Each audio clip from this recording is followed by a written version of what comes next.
going on, everyone? Big POE today.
Uh, filter blades up now.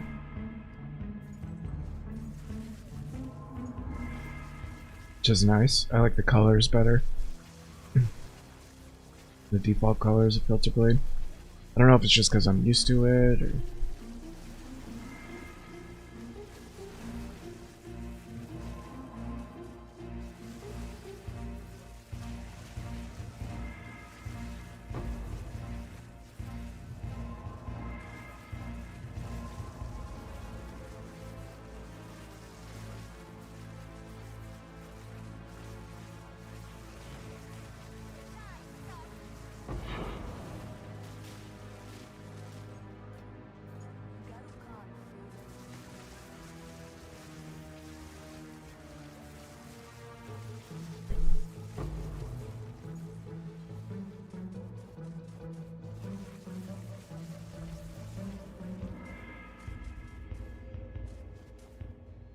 How did I run by all these rares?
Hell yeah. Should be a good one. Should we get like a 10 breacher? That'd be awesome.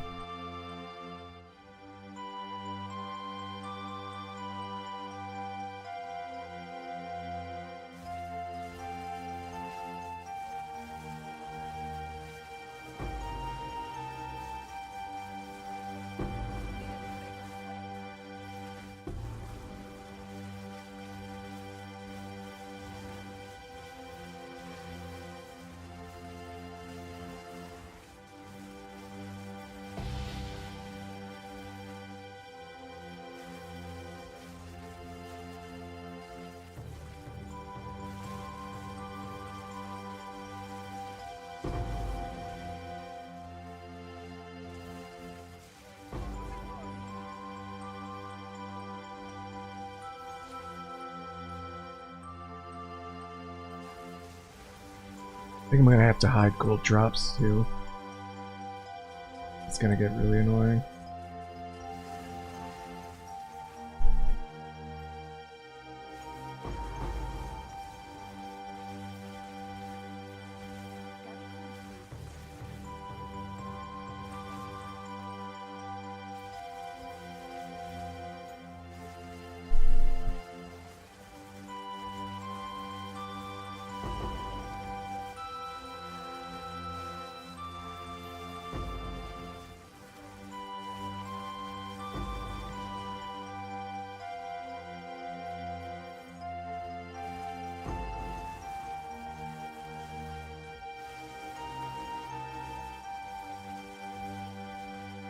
Of course, it's right by the wall. Damn it.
dancing on the horizon line. There's a luster from the city lights on the waves that kiss our feet. And we're thinking of going in, thinking of going in, and we're thinking of going in. Time's getting thin, time's getting thin, time's getting thin. Don't cry, I'll bring this home to you. If I can make this night last.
see faces that I never seen before. I must send on a warning message telling you to come over. Dramatic, automatically assume I'll stay the same.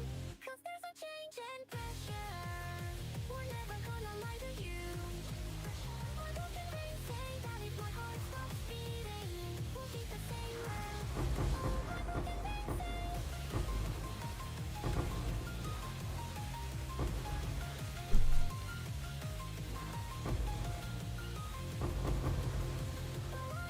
To listen to the news and try to fall asleep at night.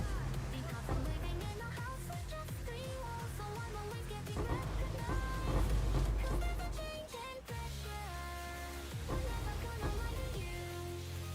Why don't they say that if my heart stops beating, we'll breathe the same way?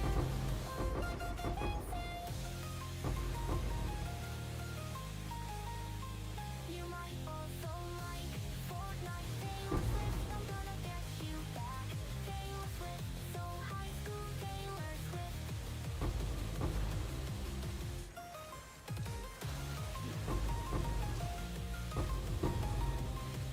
So high school Taylor Swift. Change in pressure. Change in pressure. Change in pressure. Change in pressure.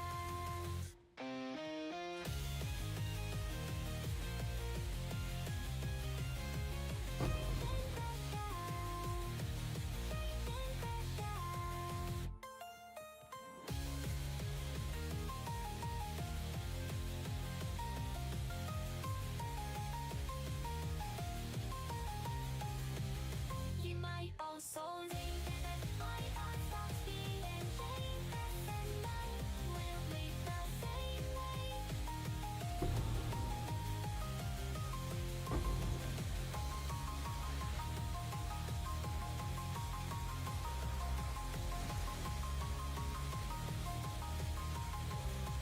Oh, my broken namesake.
How's that other breach?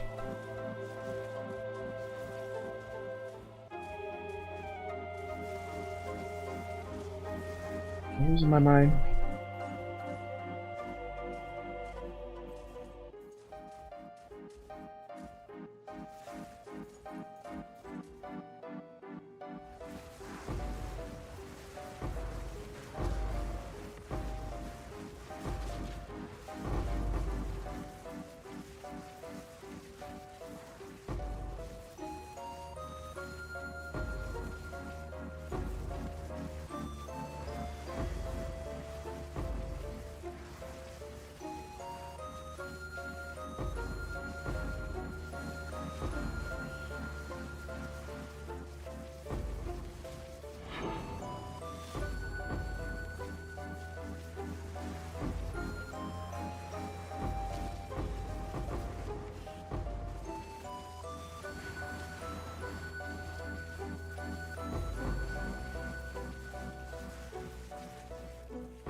There is power in this object. I can Keep getting breaches in terrible spot.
%65% quantity, huh?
Oh, breach at the beginning, that's a good sign.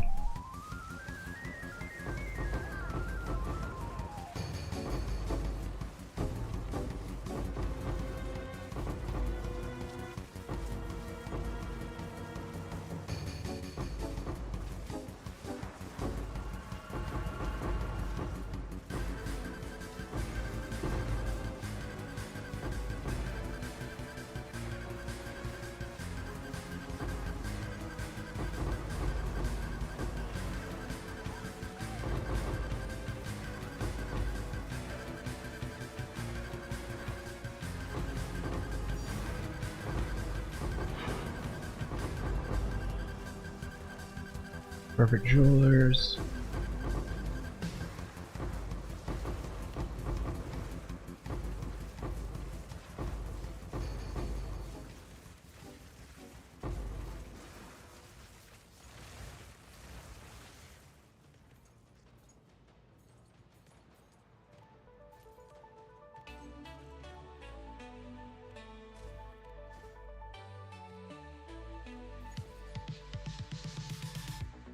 Loveless nights and fake roses,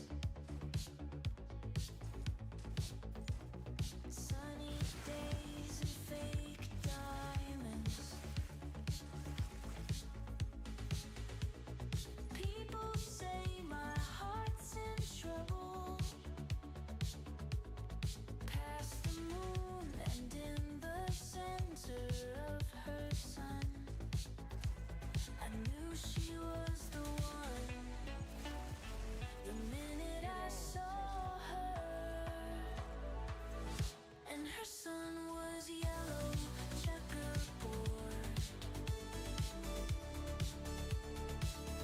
and her sun was yellow trip-touch.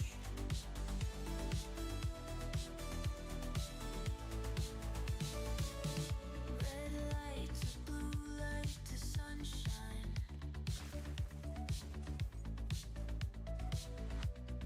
back to blue light again.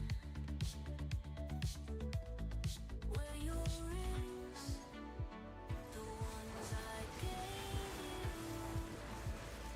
Her sunflower is yellow checkerboard.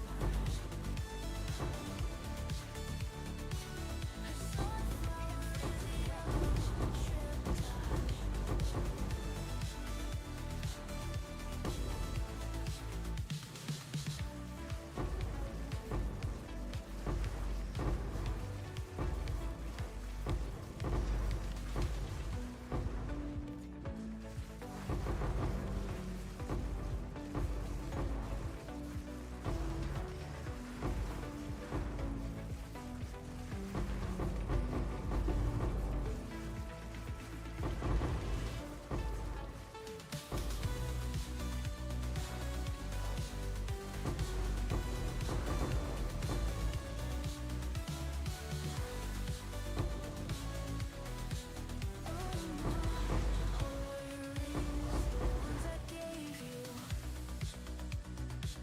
Her sunflower is yellow checkerboard.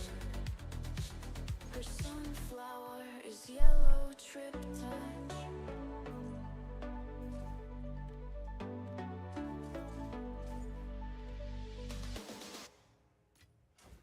There is power in Hey this girl, mantra. you know you drive me crazy. Look, put the rhythm in my hand. Still, I'll never understand why you hang around. I see what's going down. Never feeling me. Cover letters stuck up in America. Tell yourself it's never gonna happen again. You cry alone and then he swears he loves you. Do you feel like a man when you push her around? Do you feel better now as she falls to the ground? Well, I'll tell you, my friend, one day this world's going to end as your lies crumble down. A new life she has found.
Oh, Jeremiah. What's going on, man?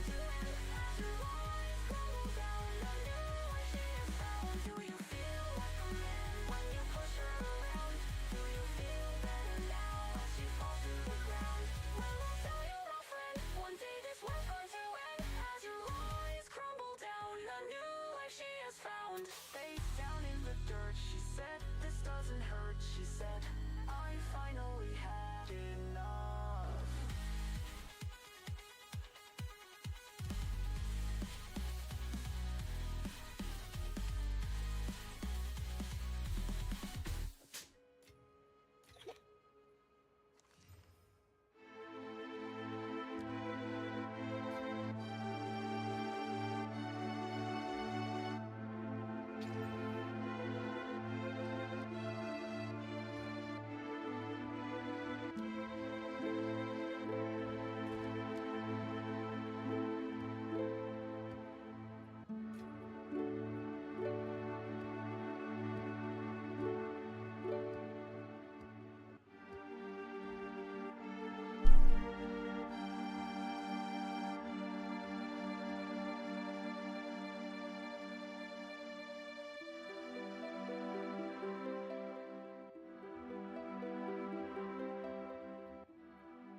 Surely there's less than 200 monsters left.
think.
Use the bathroom and get a drink real quick.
Dog's going to town on that toy.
Quantity or rare monsters?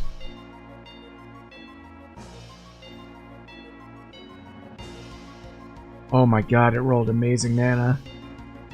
And okay decks, and then crap everywhere else. D12 mana, D8 decks, everything else is straight trash.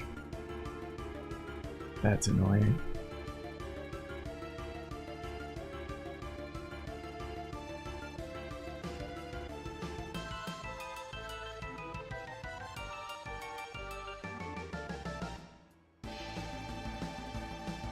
Oh yeah, I have an invitation in my ritual. I forgot about that.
you I'm fine, but I lie.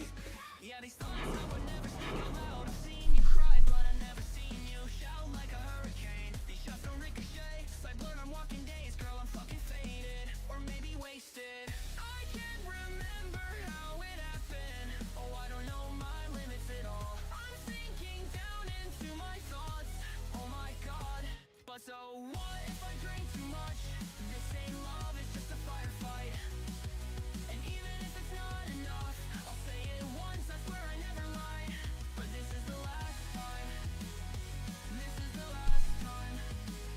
But this is the last time. This is the last time you'll ever bring me down. But girl, you know I'm drowning, and I keep going down. But I'll swear that I'm not. It's friendly fire and sunlight, the aftermath of one too many words I said when I should have said nothing at all, at all. I gotta stop overthinking and missing what could have been. You were never even really here, but still we are spinning just liars and cheaters right back where we started. But then it don't get easier. I'm drowning in liquor and apathy will be the death of me. But so what if I drank too much? This ain't love, it's just a firefight. And even if it's not enough, I'll say it once, I swear I never lied. But this is the last time. This is the last time. This is the last time. You'll ever bring me down.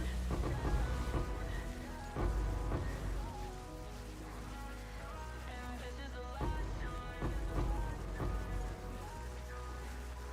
Still love will ever bring me down. You'll ever bring me down. I swear that I'm not. But this is the last time. This is the last time. You'll ever bring me down. Last time. This is the last time.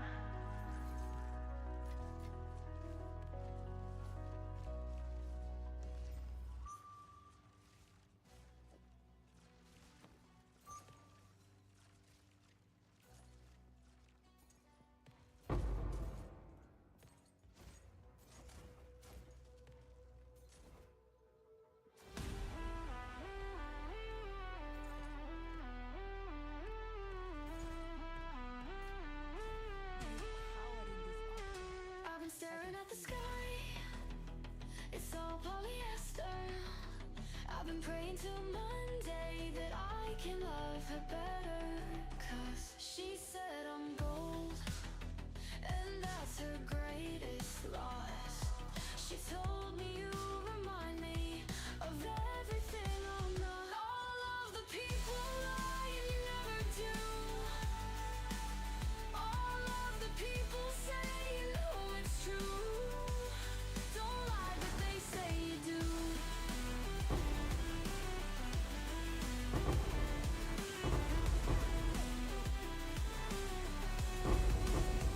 The best that ever was. Dopamine hit me and hit me whenever I call.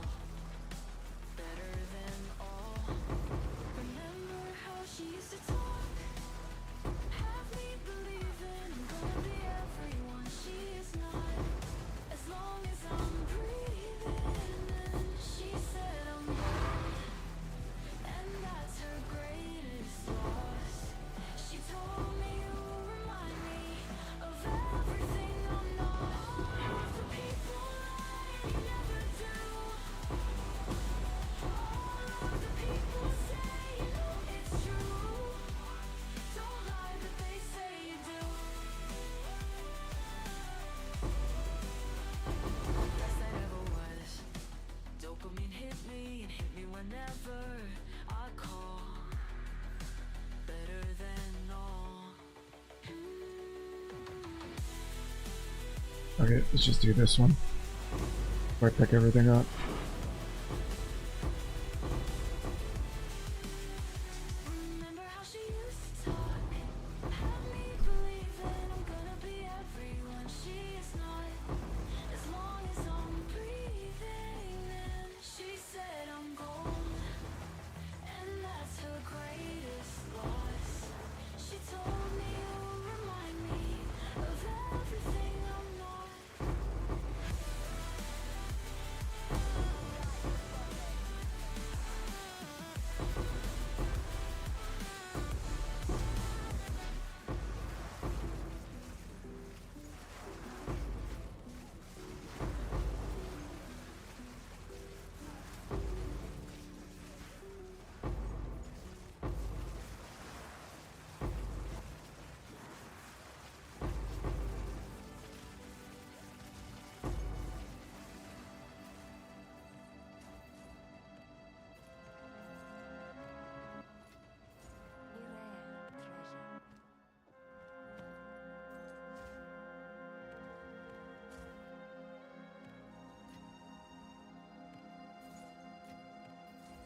What I've been playing a lot of lately?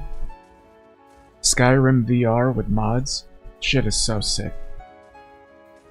Game's definitely harder in VR though than it is just playing normally.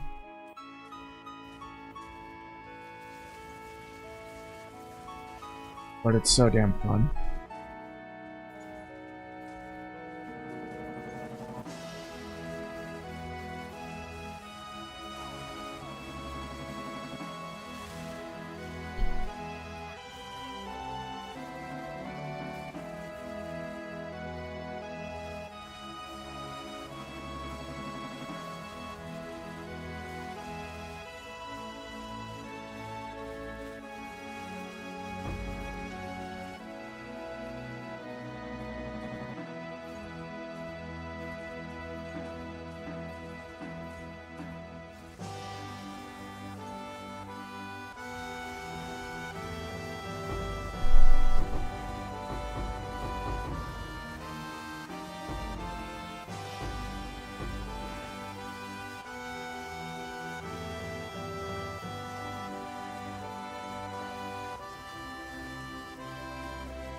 My listening so otherworldly, hear the beating get swirly behind some melting glass, washing over like sea water, flies humming to bands of men.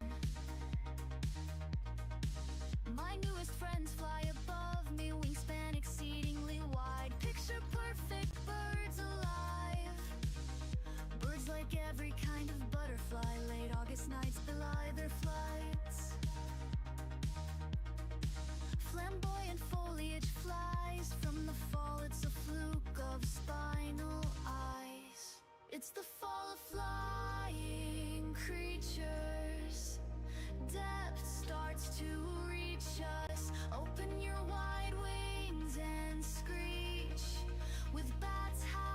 Ooh, that's a good one. It's a fall revolving Copper Citadel. sound through sunny prints by the mouthful. Anywhere I could mention with some care, automatic energy takes off. It's the season of flutterbys.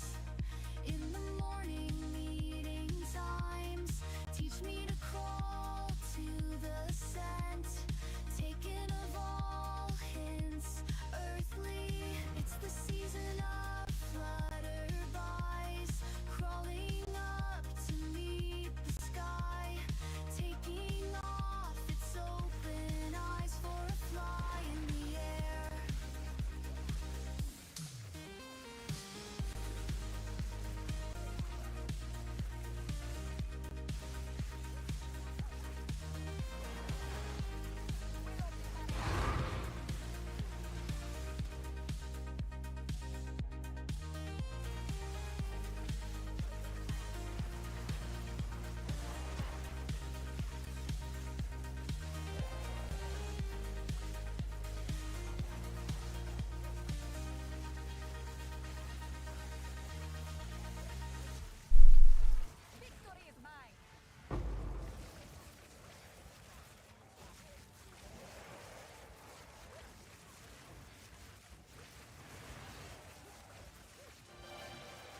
I'm gonna put ritual on this tower so I can go get that invitation.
Oh, that was fucking lucky.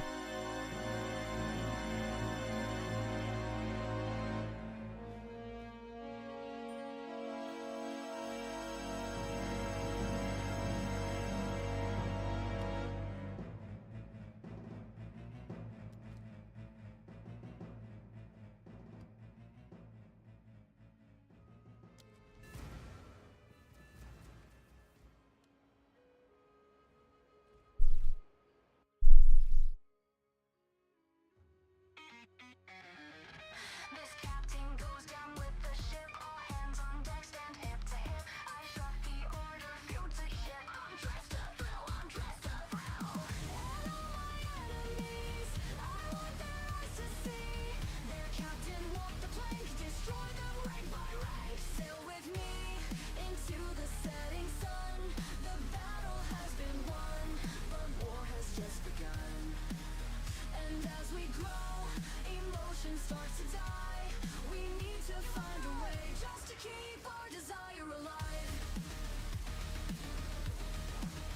Now set the sails to quartermast. We'll jump the ship, we'll sink them fast. Men follow me to victory. Red as the sea, red as the sea. And to the cannons roar, their bodies dance ashore. A pirate's life for me, I won't go quietly. Sail with me into the setting sun. The battle has been won, but war has just begun. And as we grow, emotions start to die. We need to find a way just to keep our desire alive. And to my damsel in distress, you've made a mess of your new dress. You made a mess of your new dress. You made a mess. Sail with me into the setting sun. The battle has been won, but war has just begun. And as we grow, emotion starts to die. We need to find a way just to keep our desire alive. And to my damsel in distress, you've made a mess of your new dress. You made a mess of your new dress.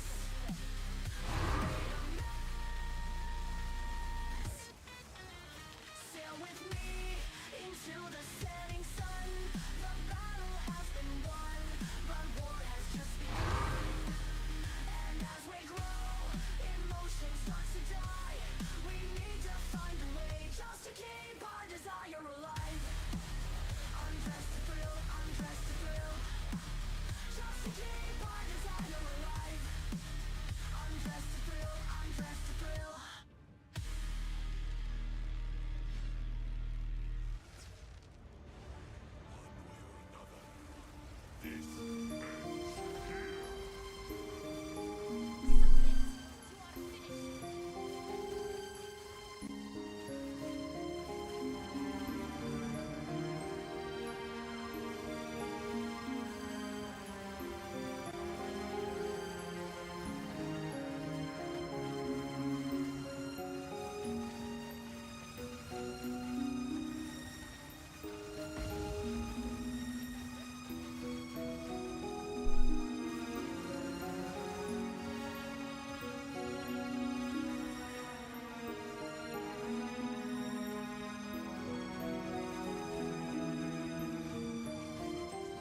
No, not Kevin.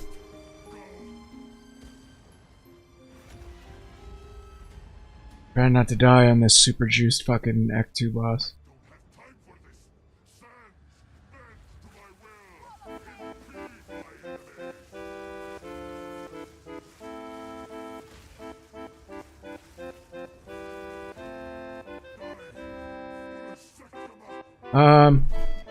I'm hoping it's mostly going to be nerfs, but I'm hoping some like lesser used skills get some good buffs so there's more options for people to try. I still only got 3, damn it.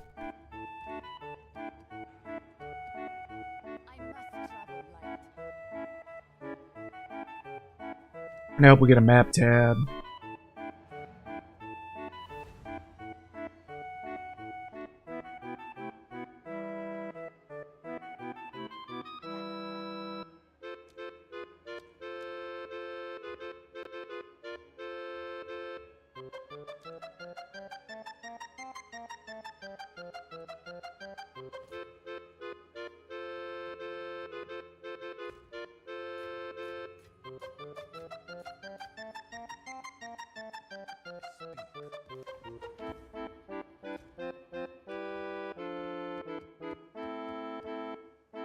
Yeah, that'd be dope if they announced some of the new classes.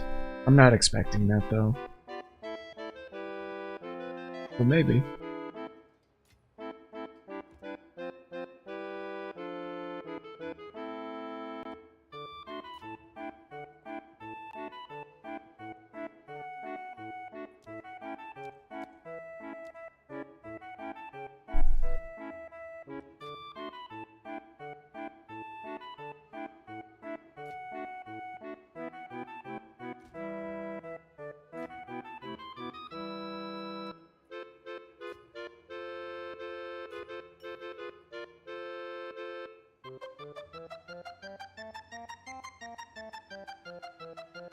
Yeah, I'm not sure they're gonna reset the economy until the full release, but it is a possibility.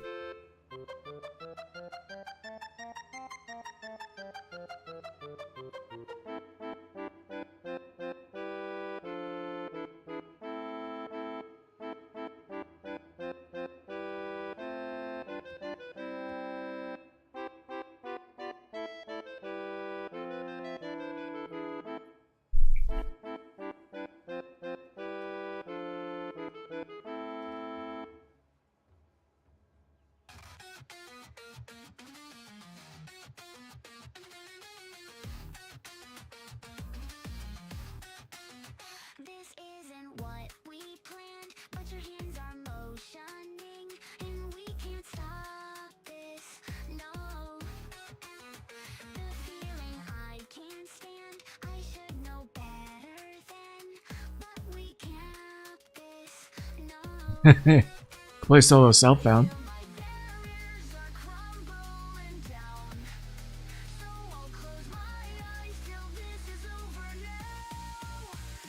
She said, don't stop till the feeling's gone. Heart paired with her bra and her panties on. She said, I won't keep you long.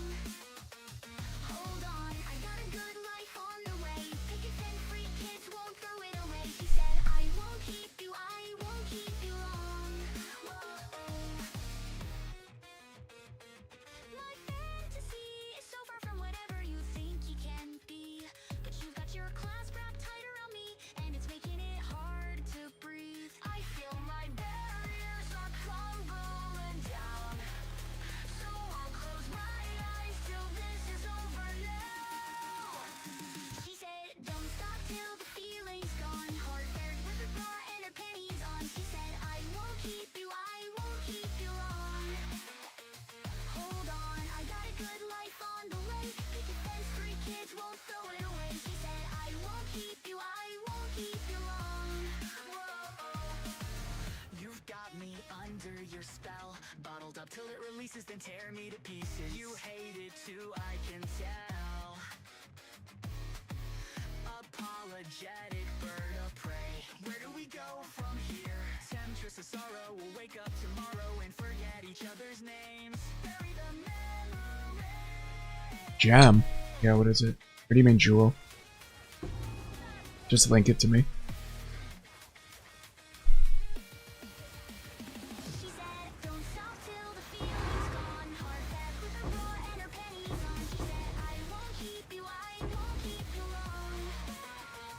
Hold on, I got a good life on the way. Picket fence free kids won't throw it away. She said, I won't keep you long. Whoa. She said, don't stop till the feeling's gone. Heart paired with her bra and her panties on. Yeah, whisper me and link it. Control Alt click with the chat open to me. Good life on the way. Picket fence free kids won't throw it away. She said, I won't keep you long.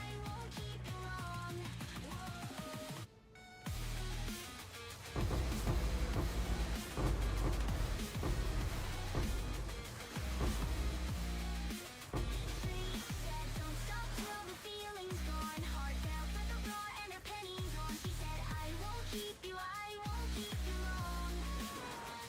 Hold on, I got a good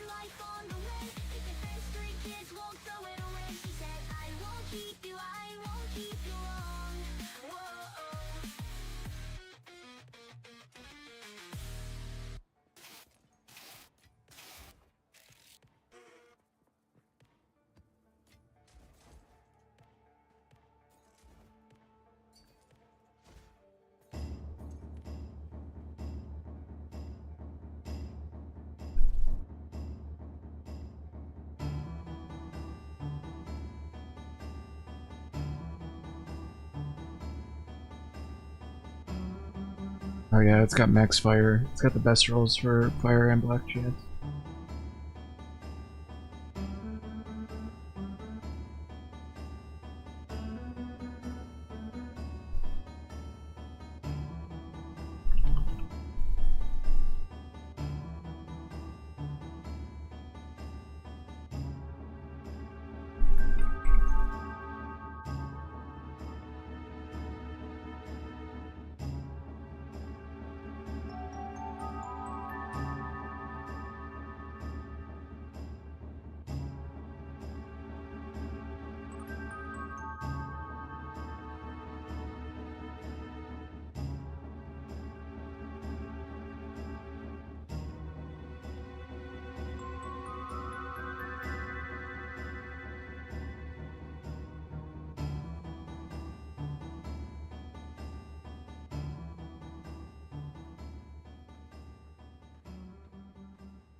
Put it up for like 4 divine and see if it'll sell. The reason, do not upgrade it to rare, whatever you do. Because people are going to try and corrupt it so they can use it with builds that use the Adorn Jewel. This jewel.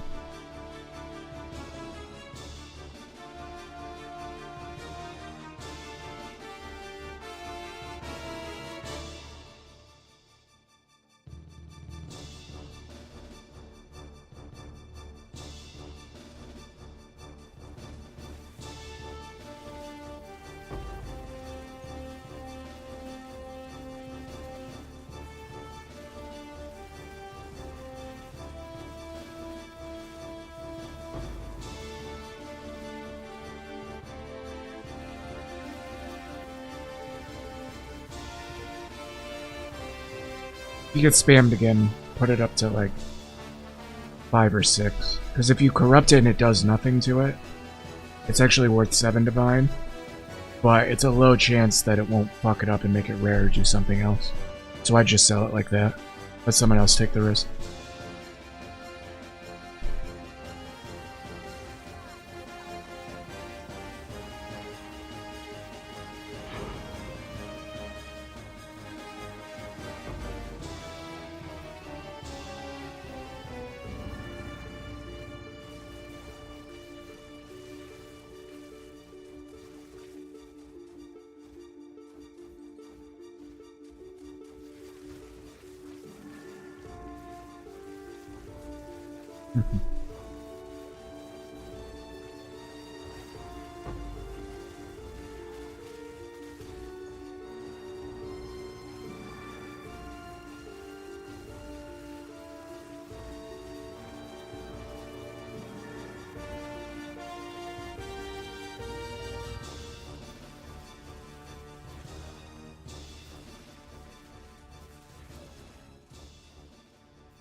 Yeah, of course.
things that you told me, I never wanted to hear. We are the only ones we are running from. I never wanted to hear. We are the only ones we are running from. I never wanted to hear. All the things that you told me are the only ones we are.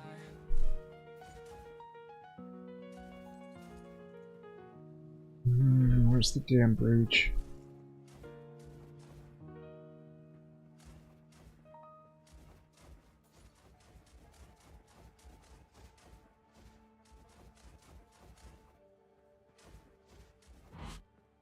Whenever I'm alone with you, you make me feel like I am home again. Whenever I'm alone with you, you make me feel like I am home again.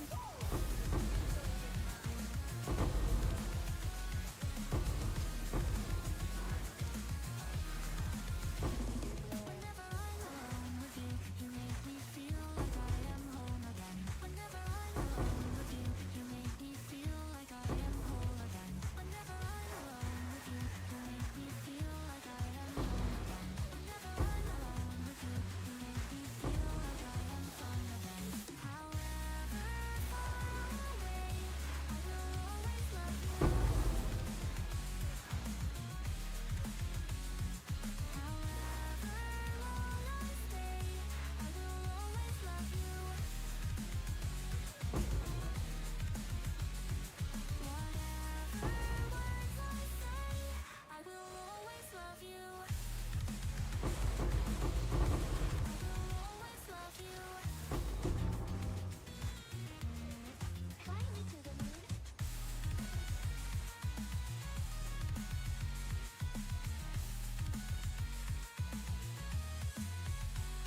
Whenever I'm alone with you, you make me feel like I am free again. Whenever I'm alone with you, you make me feel like I am clean again. However far away, I will always love you. However long I stay, I will always love you. Whatever words I say, I will always love you. I will always love you.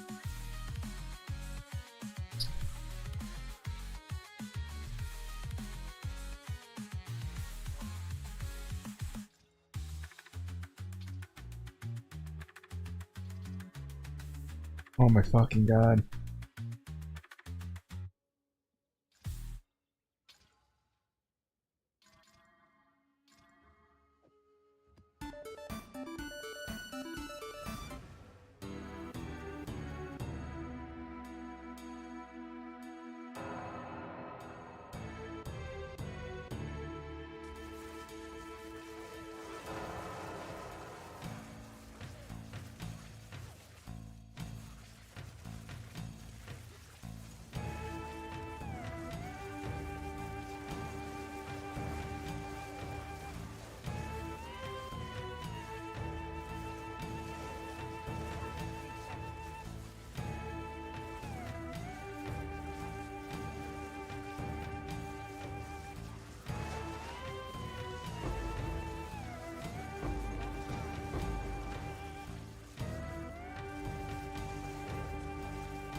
Ouch. Lame attempt at playing a part again now, in a place you don't know. And this stands as sturdy as leaves in a storm. The premise and motive fueling blank faces. The fool in a place you don't know, in this place you don't. New medicine should ease this pain. They're the only element for it all over again. New medicine should ease this pain. They're the only element for it all over again. These are the words that tore me apart, and these are the words that'll take me away. I'm not in the business of faking to please fake posers, a dead legion of new clone followers. You're cornered in a place you don't know, in this world you don't, in this world you don't. New medicine you don't. New medicine should ease this pain. They're the only element for it all over again. New medicine should ease this pain. They're the only element for it all over again. New medicine should ease this pain. They're the only element for it all over again. New medicine should ease this pain. They're the only element for it all over again. New medicine sure dawns this airtime that's bringing me home again. I'm laying attempt to playing the part again now, in the place you don't know, in the stance as sturdy as leaves in a storm. The premise and motive fueling blank faces. The fool in a place you don't know, in this place you don't. New medicine sure dawns. New medicine should ease this pain. They're the only element for it all over again. New medicine should ease this pain. They're the only element for it all over again. Think.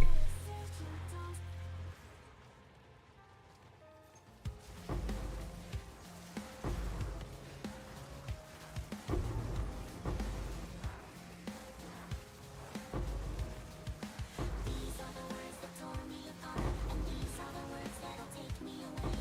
I'm not in the. Can you hear the silence? Can you see the dark? Can you fix the broken? Can you feel my heart?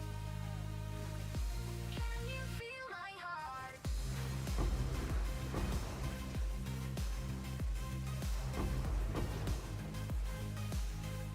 Can you feel my heart? I'm scared to get close and I hate being alone. I long for that feeling to not feel at all. The higher I get, the lower I'll sink. I can't drown my demons, they know how to swim. To get close and I hate being alone. I long for that feeling to not feel at all. The higher I get, the lower I'll sink. I can't drown my demons, they know how to swim. To get close and I hate being alone. I long for that feeling to not feel at all. The higher I get, the lower I'll sink. I can't drown my demons, they know how to swim. Can you feel my heart? Can you feel my heart? Can you help the That's not updated, man. I would just put in Archmage Spark. You'll find a million videos on it, but keep in mind they're probably gonna nerf it like very, very soon, so I wouldn't suggest starting this yet. So you see the event today.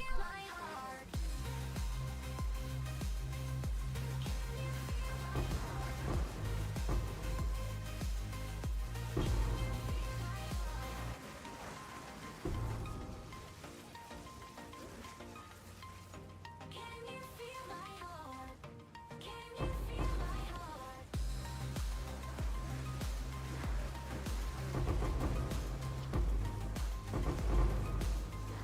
Can you feel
I don't think they're gonna nerf everything, but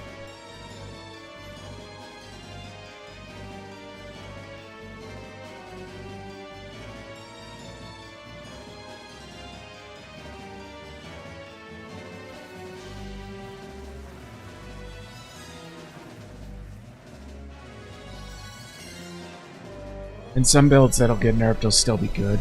They just won't be super broken. But we just gotta find out which ones they decide are those ones. It makes them cheaper next time they show up. It guarantees they'll show up again. And every time you defer it, it gets a little cheaper. You can keep deferring shit until you can afford it.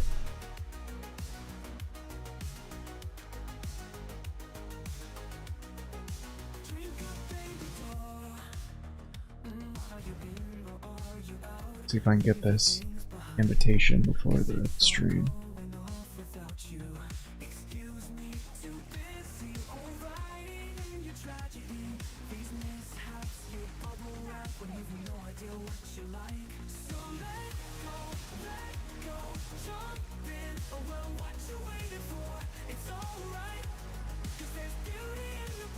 I don't think you're using one of the OP builds, are you? You're like an ice monk? I don't think they're gonna touch that. They might even buff it.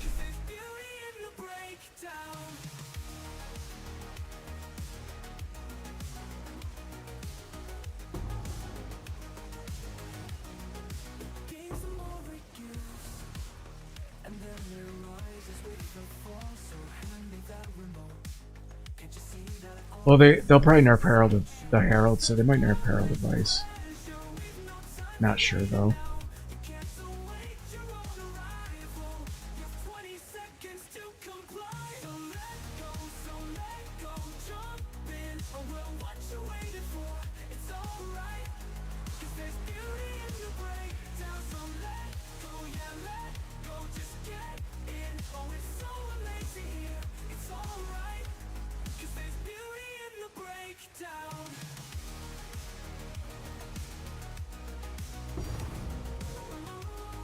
Think.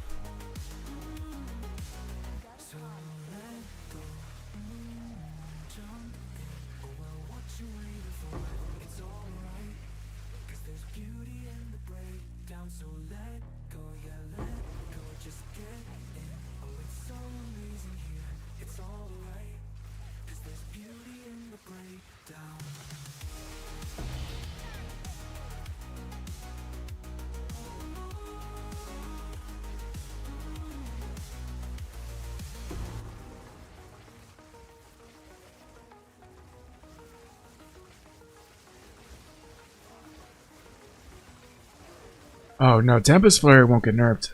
Hand of Hawa gloves are going to get nerfed. Hawa is the only reason Tempest Flurry is overpowered. And they'll nerf those gloves before they nerf Tempest Flurry.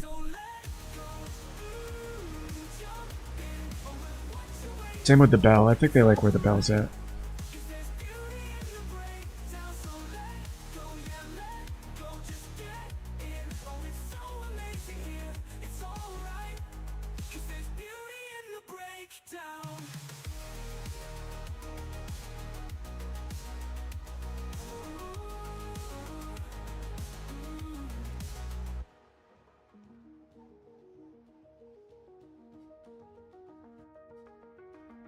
Yeah, one-shotting shit in T15 maps isn't that big a deal. They're nerfing. They want to nerf the shit that's like killing the pinnacle bosses in like less than a second.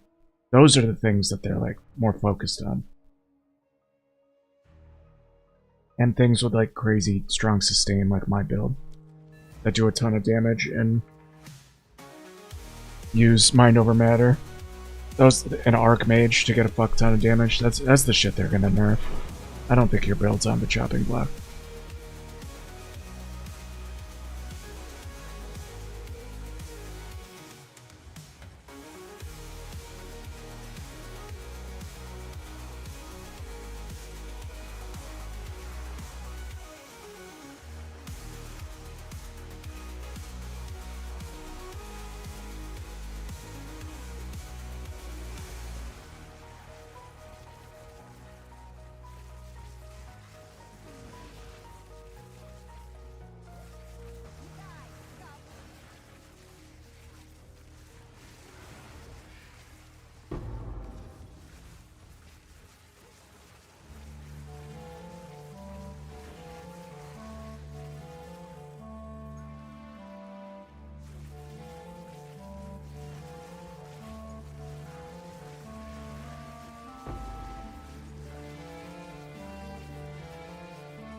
Got it, at the buzzer.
It says they're live, but they're not.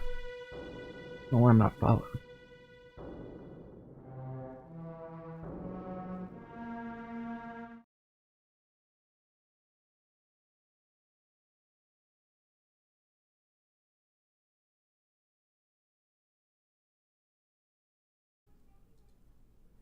Got it.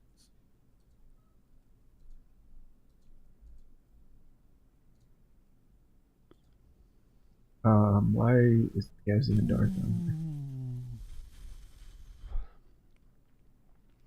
Alrighty.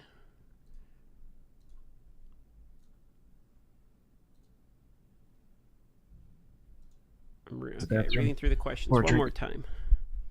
You do the intro. Questions. They don't know they're on. That's funny. I ask the follow-ups. Then we go back and forth. After talking about what they released, then we get into the state ofs, trade, in-game league mechanics, state of maps, elements, ascendancies, HP, ES armor, map sizing, checkpoints, build variety and meta, pinnacle bosses, ascendancy, difficulty, map conditions.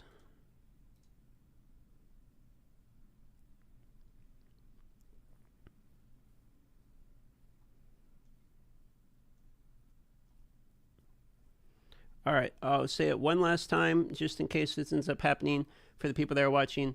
In 4 minutes, we're going to begin a reveal. The reveal will be a video that will play out revealing everything that is coming.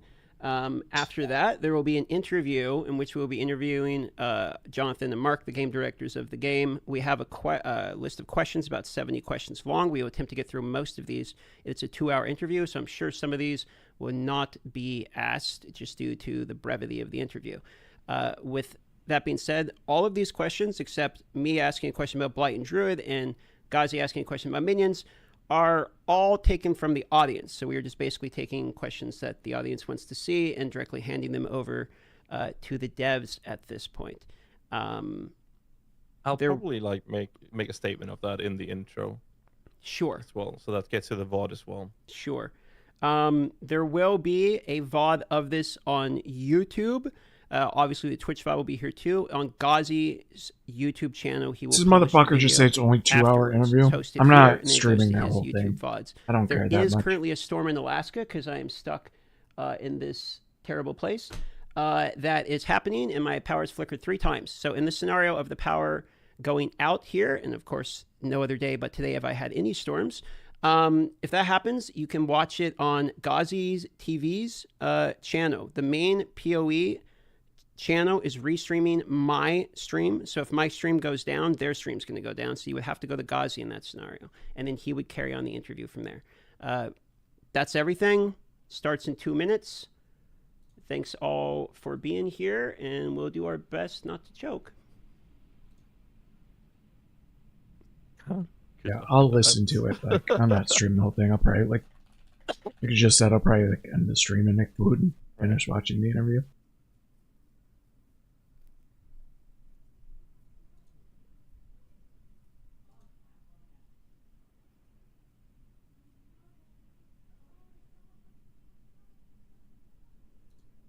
Okay. Deep breath. You nervous? No.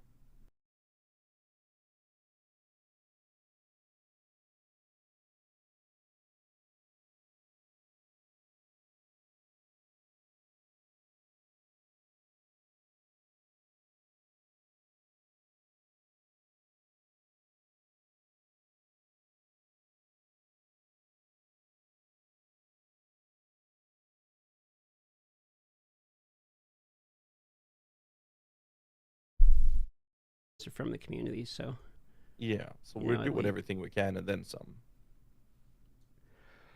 Okay, 1 minute. Just remember, mute your mic when we go full screen with the review, so we don't accidentally talk over it for the VOD. Will do.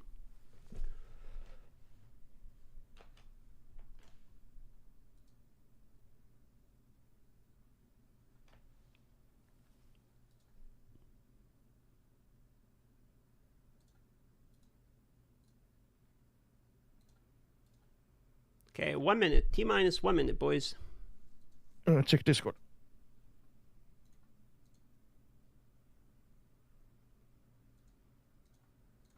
Oh yeah, good call. They might actually announce that. There's a lot of people that hate that shit. I mean, for good reason. That sounds annoying as fuck. Okay. Oh, also, there will be, after the video release in 40 seconds, there's going to be like a 5-minute downtime while we get technical stuff set up. So it's going to be on like black screen, just so you guys know, for a few minutes. But that's like pretty normal. So just heads up for the people watching. Okay. 25 seconds, ladies and gentlemen. As soon as I play the video here in 10 seconds, you're going to need to let me know. I will have to open the chat for this here. You guys are going to need to let me know how the audio is. Okay? If it needs to go up or down, just as a heads up.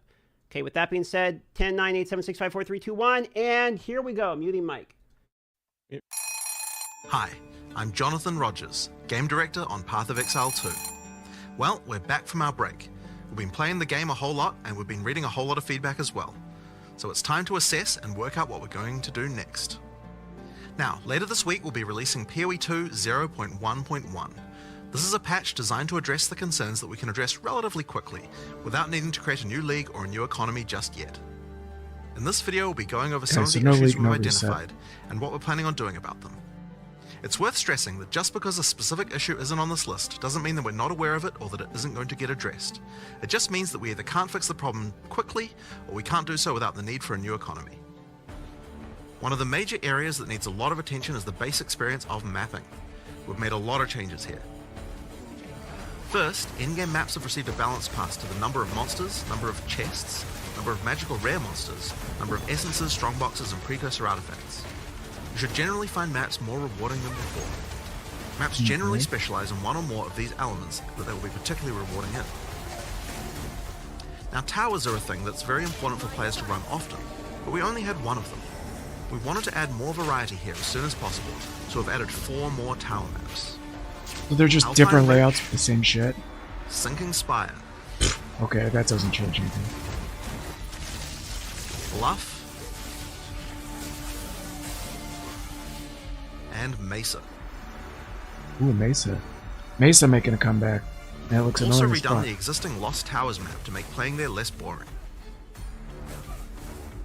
We're now also spawning more maps with bosses. The rate was intended to be 1 in 4 maps, but in reality the that's rate good. was much lower due to some maps being unable to spawn bosses. We've increased the rate to compensate for this issue so that we can get the actually intended rate. We're also adding a new type of tablet that allows you to add bosses to your maps with its own mod pool. That's cool. Strongboxes also needed some love. They now spawn monsters faster, have a less annoying fog effect, and have also received changes to the timings and effects of the mods on them. Now, let's talk about visibility of But effects. they aren't more rewarding, Many so that maps changes have something. too much clutter, preventing effects on the ground from rendering, causing you to be unable to see and dodge them. We've both changed the level of clutter on some maps and changed some effects to make sure that they are always visible. In addition, elemental explosion effects have had visibility improved. Stick around for longer before they explode, and disappear without exploding if a rare monster dies. Volatile plants are also way easy to see before they explode. Now we've also increased the zoom level on the Atlas, Nice. done a pass on various terrain collision issues in many maps. Nice. We've also improved the load times of opening the world map and Atlas panel. And we also now show the biome of a map on the hover for it. For other in-game content systems, we're focusing on getting all the rewards in line with what they should be. For Delirium, we recently fixed a bug which caused Delirium monsters to just not spawn after the starting part. And we've also buffed the rate of simulacrums dropping by 20% to make it more in line with the rate of finding the Expedition and Ritual bosses. That's good. For Ritual, we've made Omens now appear in the Ritual Tribute window 60% more often. Good. For Expedition, we've improved the rarity from the shops, but we'll be wanting to make some more substantial changes to the rewards for this league later on. Yep. That changes it And a one of the little. major concerns that we're often seeing is that getting to play Pinnacle content just takes too long, and that when you do finally get there, you only get one attempt and don't get a chance to learn the boss. All portals. In order to address these concerns, we're making the following changes. 2 portals. First, we're making the Citadel spawn closer to the center of the Atlas, and we've also added an effect so you can see them in the fog of war from further away. This makes them much easier to find. To address the Nice. problem of only having one attempt, on the Arbiter of Ash you will now get up to 6 respawn attempts. Wow, they're really giving all Respawns can 6. only be triggered by the person who put in the keys, and everyone on your party will be respawned at the same time. Leaving That's the cool. map still forfeits your attempt, so you'll still need to fight the boss with the build you walked into the map with. Higher difficulties of the boss will lower the number of respawn attempts you get, but you should know the mechanics of the fight by then, right? Now, we'll also be adding respawns to other Pinnacle Okay. content as well over time. Oh, it's just Arbiter? Another thing that players have noticed is that there are less keys from Faradin Citadels on the market, and thought that it was because the Citadel spawns less often. It turns out though that this is just because the boss kills players more often than the others. We've made a few changes to that boss to bring it in line with the other bosses. Oh, so it A lot really of was people just the have reported that difficulty. many of our unique items are feeling underwhelming. Uniques are often designed to be build enabling at high levels, even if they're low level uniques. But we realize that we do need to make sure that more uniques feel powerful when you first get them at low levels too. In this patch we are buffing a lot I of can't see uniques. shit. Is this how it These looks for changes everyone? should make finding uniques Like at lower this levels low a lot res? more fun, and make subsequent character playthroughs more fun too when you have some great uniques to use. We're also changing a few other things to make finding rares better at higher levels too. First, we're changing mod weightings a bit to make sure that there are less bad mods.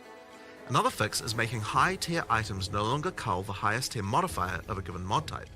This bug caused bows and crossbows to not spawn with attack speed at tier 5 rarity, and rings to not spawn with life at tier 5 rarity.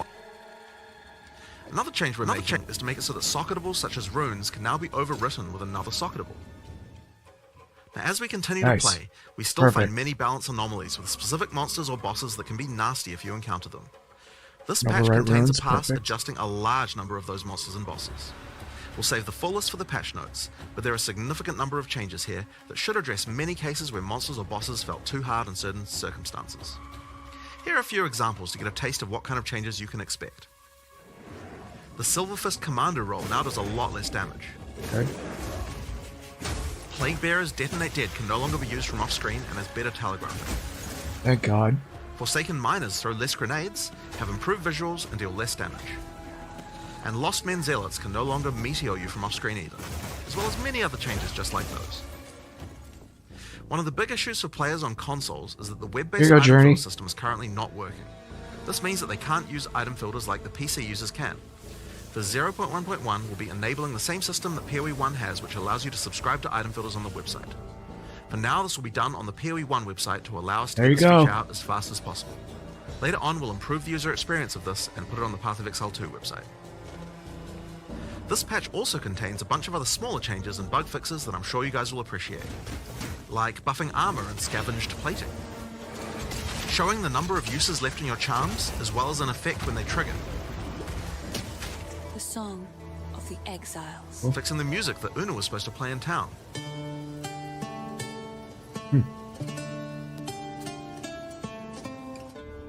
and plenty of other little fixes and improvements throughout the game. Now, we have a huge amount of much more meta-shifting changes that we know we want to make.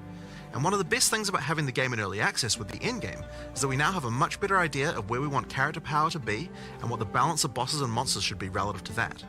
But those types of changes are going to have to wait until we are ready to make a new league with a new economy for people to play in. That's still a little while away yet, but in the meantime we'll be continuing to identify things that are causing frustration and try and address them. I want to thank you guys for playing and hope to be doing more of these in the future. Later. Alright, well that was quick. So there you have it. Pretty awesome.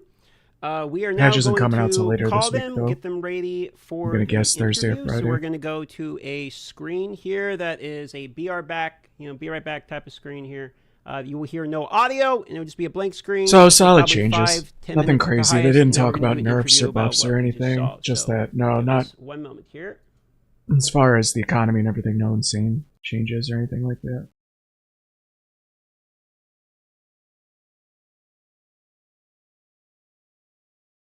Audio testing and prep.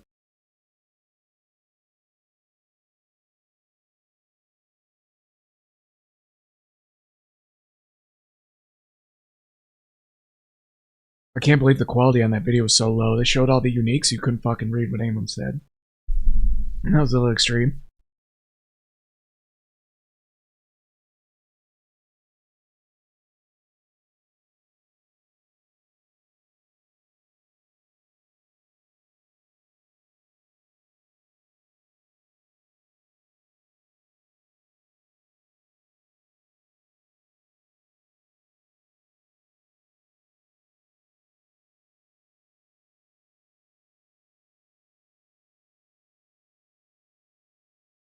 I watched the interview till like 4.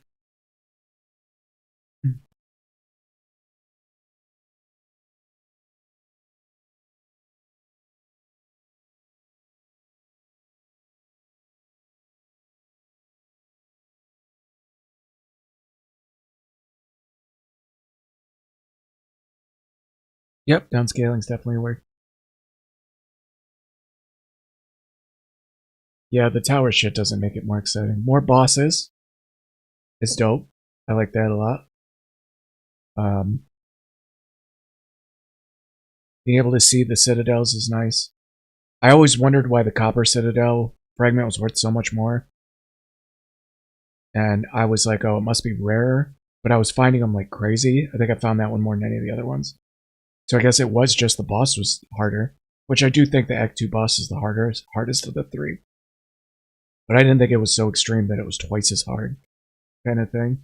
But apparently they're going to make him a little easier. The zoom out on the map is a W. All W changes. for the most part. Reducing the amount of clutter and shit you can get stuck on, which is why I quit playing my monk. It's because that shit got way too annoying.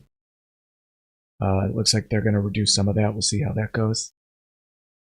Mesa's a tower map, which kind of pisses me off. But Mesa looked a lot more complicated than it is in POE 1. Which the whole point of Mesa and POE 1 being good was because of the ease of the map. Of and audio now. I always had the same layout. Hello, everybody. So here we are. Let's just real quick, now that we have the audience here, I'm going to have Jonathan one more time say something real quick just to make sure they can hear us well, and we'll get feedback from the chat. Hi, I'm Jonathan Rogers, Game Director on Path of Exile 2. Thanks, sir. Mark. Hi, I'm Mark. Hello, this is me speaking, and I didn't want to say the same thing he said. That's so Mark. You can. All right, and then lovely co-host Gazi here. Lovely co-host. Mic check. 1 2 3. 1 2 3. Excellent. So with that being said, Gazi, why don't you take it away with the intros? Hi, welcome to Tavern Talk episode. We still have no idea what episode we're on, and we're going to keep up with that trend. We have with us my lovely co-host, Darth Microtransaction, and the lovely two individuals that is basically the OGs at this point. We got Mark and Jonathan from Path of Exile 2 Grinding Gear Games. How are you guys doing? Oh, doing great. I mean, like it's really good to get back into things again. We had a good break, yeah, I don't know. It's just nice to be back and actually looking at the problems again. As much as it can be painful sometimes, but it's really good to get back into things. Yeah, disconnected for a little bit, not too long, but just a little bit, and now back, which is awesome. But no, it was a long burn last year, so it was good to get a little bit of a break over that Christmas. But yeah, lots to address, lots to change. Excited. It seems like with the break, you guys still managed to get a lot of changes in from the review video we saw. It's fairly substantial, so that's exciting. I mean, that is for the most part just stuff that we did. I bet. Last week and this week. The maps, the extra 4 maps, some of those did have some work that was done a little earlier, but for them because we knew we needed more towers and we just didn't get them in. But pretty much all that stuff is just stuff that we're just doing last week and this week. We try to move fairly quickly when we can. But the thing now is of course going to be one issue we kind of realized we had is okay, how much do we concentrate on fixing problems people have right now, and how much do we concentrate on the next big kind of content patch? And so that's kind of the tricky thing we have to maneuver around at the moment. And I guess my feeling is so long as there's big problems that are causing people to have a bad experience, I kind of want to make sure that those get addressed as soon as possible, at least where we can, so that we're making sure that things are in as best a state we some kind of point of stability, so that we can concentrate on having the larger kind of content patch after that. That's great to hear. So for this episode or this interview or whatever we're going to call it, we've done what we can to make sure that we let the community get their voices heard. So most of the questions we're going to go through is questions collected almost exclusively from the community. We have a couple light, for some reason, questions and some warrior questions from Darth, and we have some minion questions as expected from my side of things. But most of the questions will be taken from the actual community. So I'm just going to kick us off so don't waste anyone's time. And we're going to start with a question saying, which of the changes that has been showcased was the team most excited to be able to announce? Well, I guess that I'd say that these changes, obviously, while the players are happy with them, we're not exactly excited about them per se, because these are just fixes to things that are problems, right? So the stuff that we're excited about is the stuff we're not talking about, which is the content that's coming up in the in the larger one that'll have an economy reset and so on. So there's obviously a lot of stuff there, but for this stuff, it's just really okay, what can we do to make sure that people are having a good time? That's kind of the main thing I would say. Yeah, which is exciting in its own to see how much more we can improve, how many people having a good time. So. Yeah. So I mean that's good, but really it's there's no one thing there where we're oh yeah, this is the amazing thing. It's it's all just let's make the game not suck. That's kind of our main goal. So one of the changes for in-game maps is the changes to, you mentioned monsters, chests, rare monsters. What impact are you guys hoping that this change specifically is going to have in in-game mapping? Well, I want this. Well, there's a couple things. It is just a general, probably 30% more kind of monsters, items, etc. from inherent maps. You get the thing where now the inherent map is higher value, and thus proportionately the league is less impactful. Say Breach, which is obviously in its own universe of craziness right now. But the idea is the base map is more rewarding, and thus adding the extra content is less necessary for, say, map sustain. The other thing is it will interact with different rolled maps differently. So we tried to do this better before early access began, but again, it should be now. Certain maps and certain mods that increase the chests, the rarity of chests, the rarity of monsters will have different benefits. So that's kind of cool that I want people to learn that over time and see what's beneficial, what multiplies better, and then you combine those things where you have this map's better for number of monsters, whereas this map's worse for number of monsters because they're multipliers. So like a really small map versus a really large map, actually before they were relatively consistent. Now that large map might have twice as many monsters as that small map, but it has the same density of monsters. So you don't just have big open empty spaces of nothing. So obviously now the number of packs, if you multiply that up, it has a much grander effect on the big map than it does the small map. But the small map is obviously easier to clear, faster to clear. So say if you're optimizing for bossing, you're probably going to try and have be applying more bosses to small maps using the new tablet. Or if you're doing leagues that, more like Breach, you might want smaller maps that way because you're focusing on just farming breaches as opposed to, say, Delirium, or say Expedition favors, that doesn't really care if the map is large or small. So, having those different kind of axes is really interesting where you are thinking about that as you go. Now, people have to learn that, and that's cool. I actually want people to learn that and kind of post all their details on, like, this map's really good and this map isn't. And we've accounted for layouts, how fast they are to clear, all of that stuff. So certain maps that were more tedious to clear now have pretty drastic advantages on at least one or two different axes.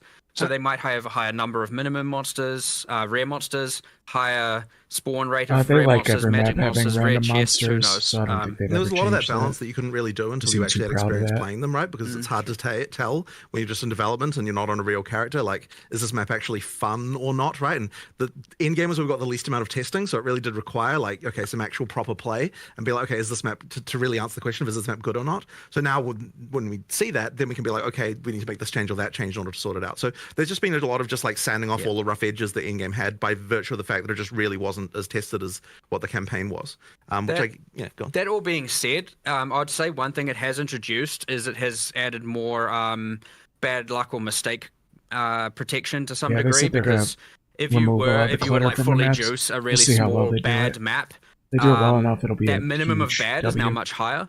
And so, like, you all of a sudden now have invested all this wealth into this bad map. You've run it, and you're like, "What the? I didn't get anything back from it." So, the minimum is certainly now much better, which should hopefully protect a lot of people who are falling out of map sustain. Whereas, like, a lot of the good players who are a bit more observant, a bit more familiar with POE 1, were just like happily sustaining maps. And so, yeah, Sustaining you had maps these is an two ends of understatement. spectrum, and hopefully we've No map raised the tab minimum announcement.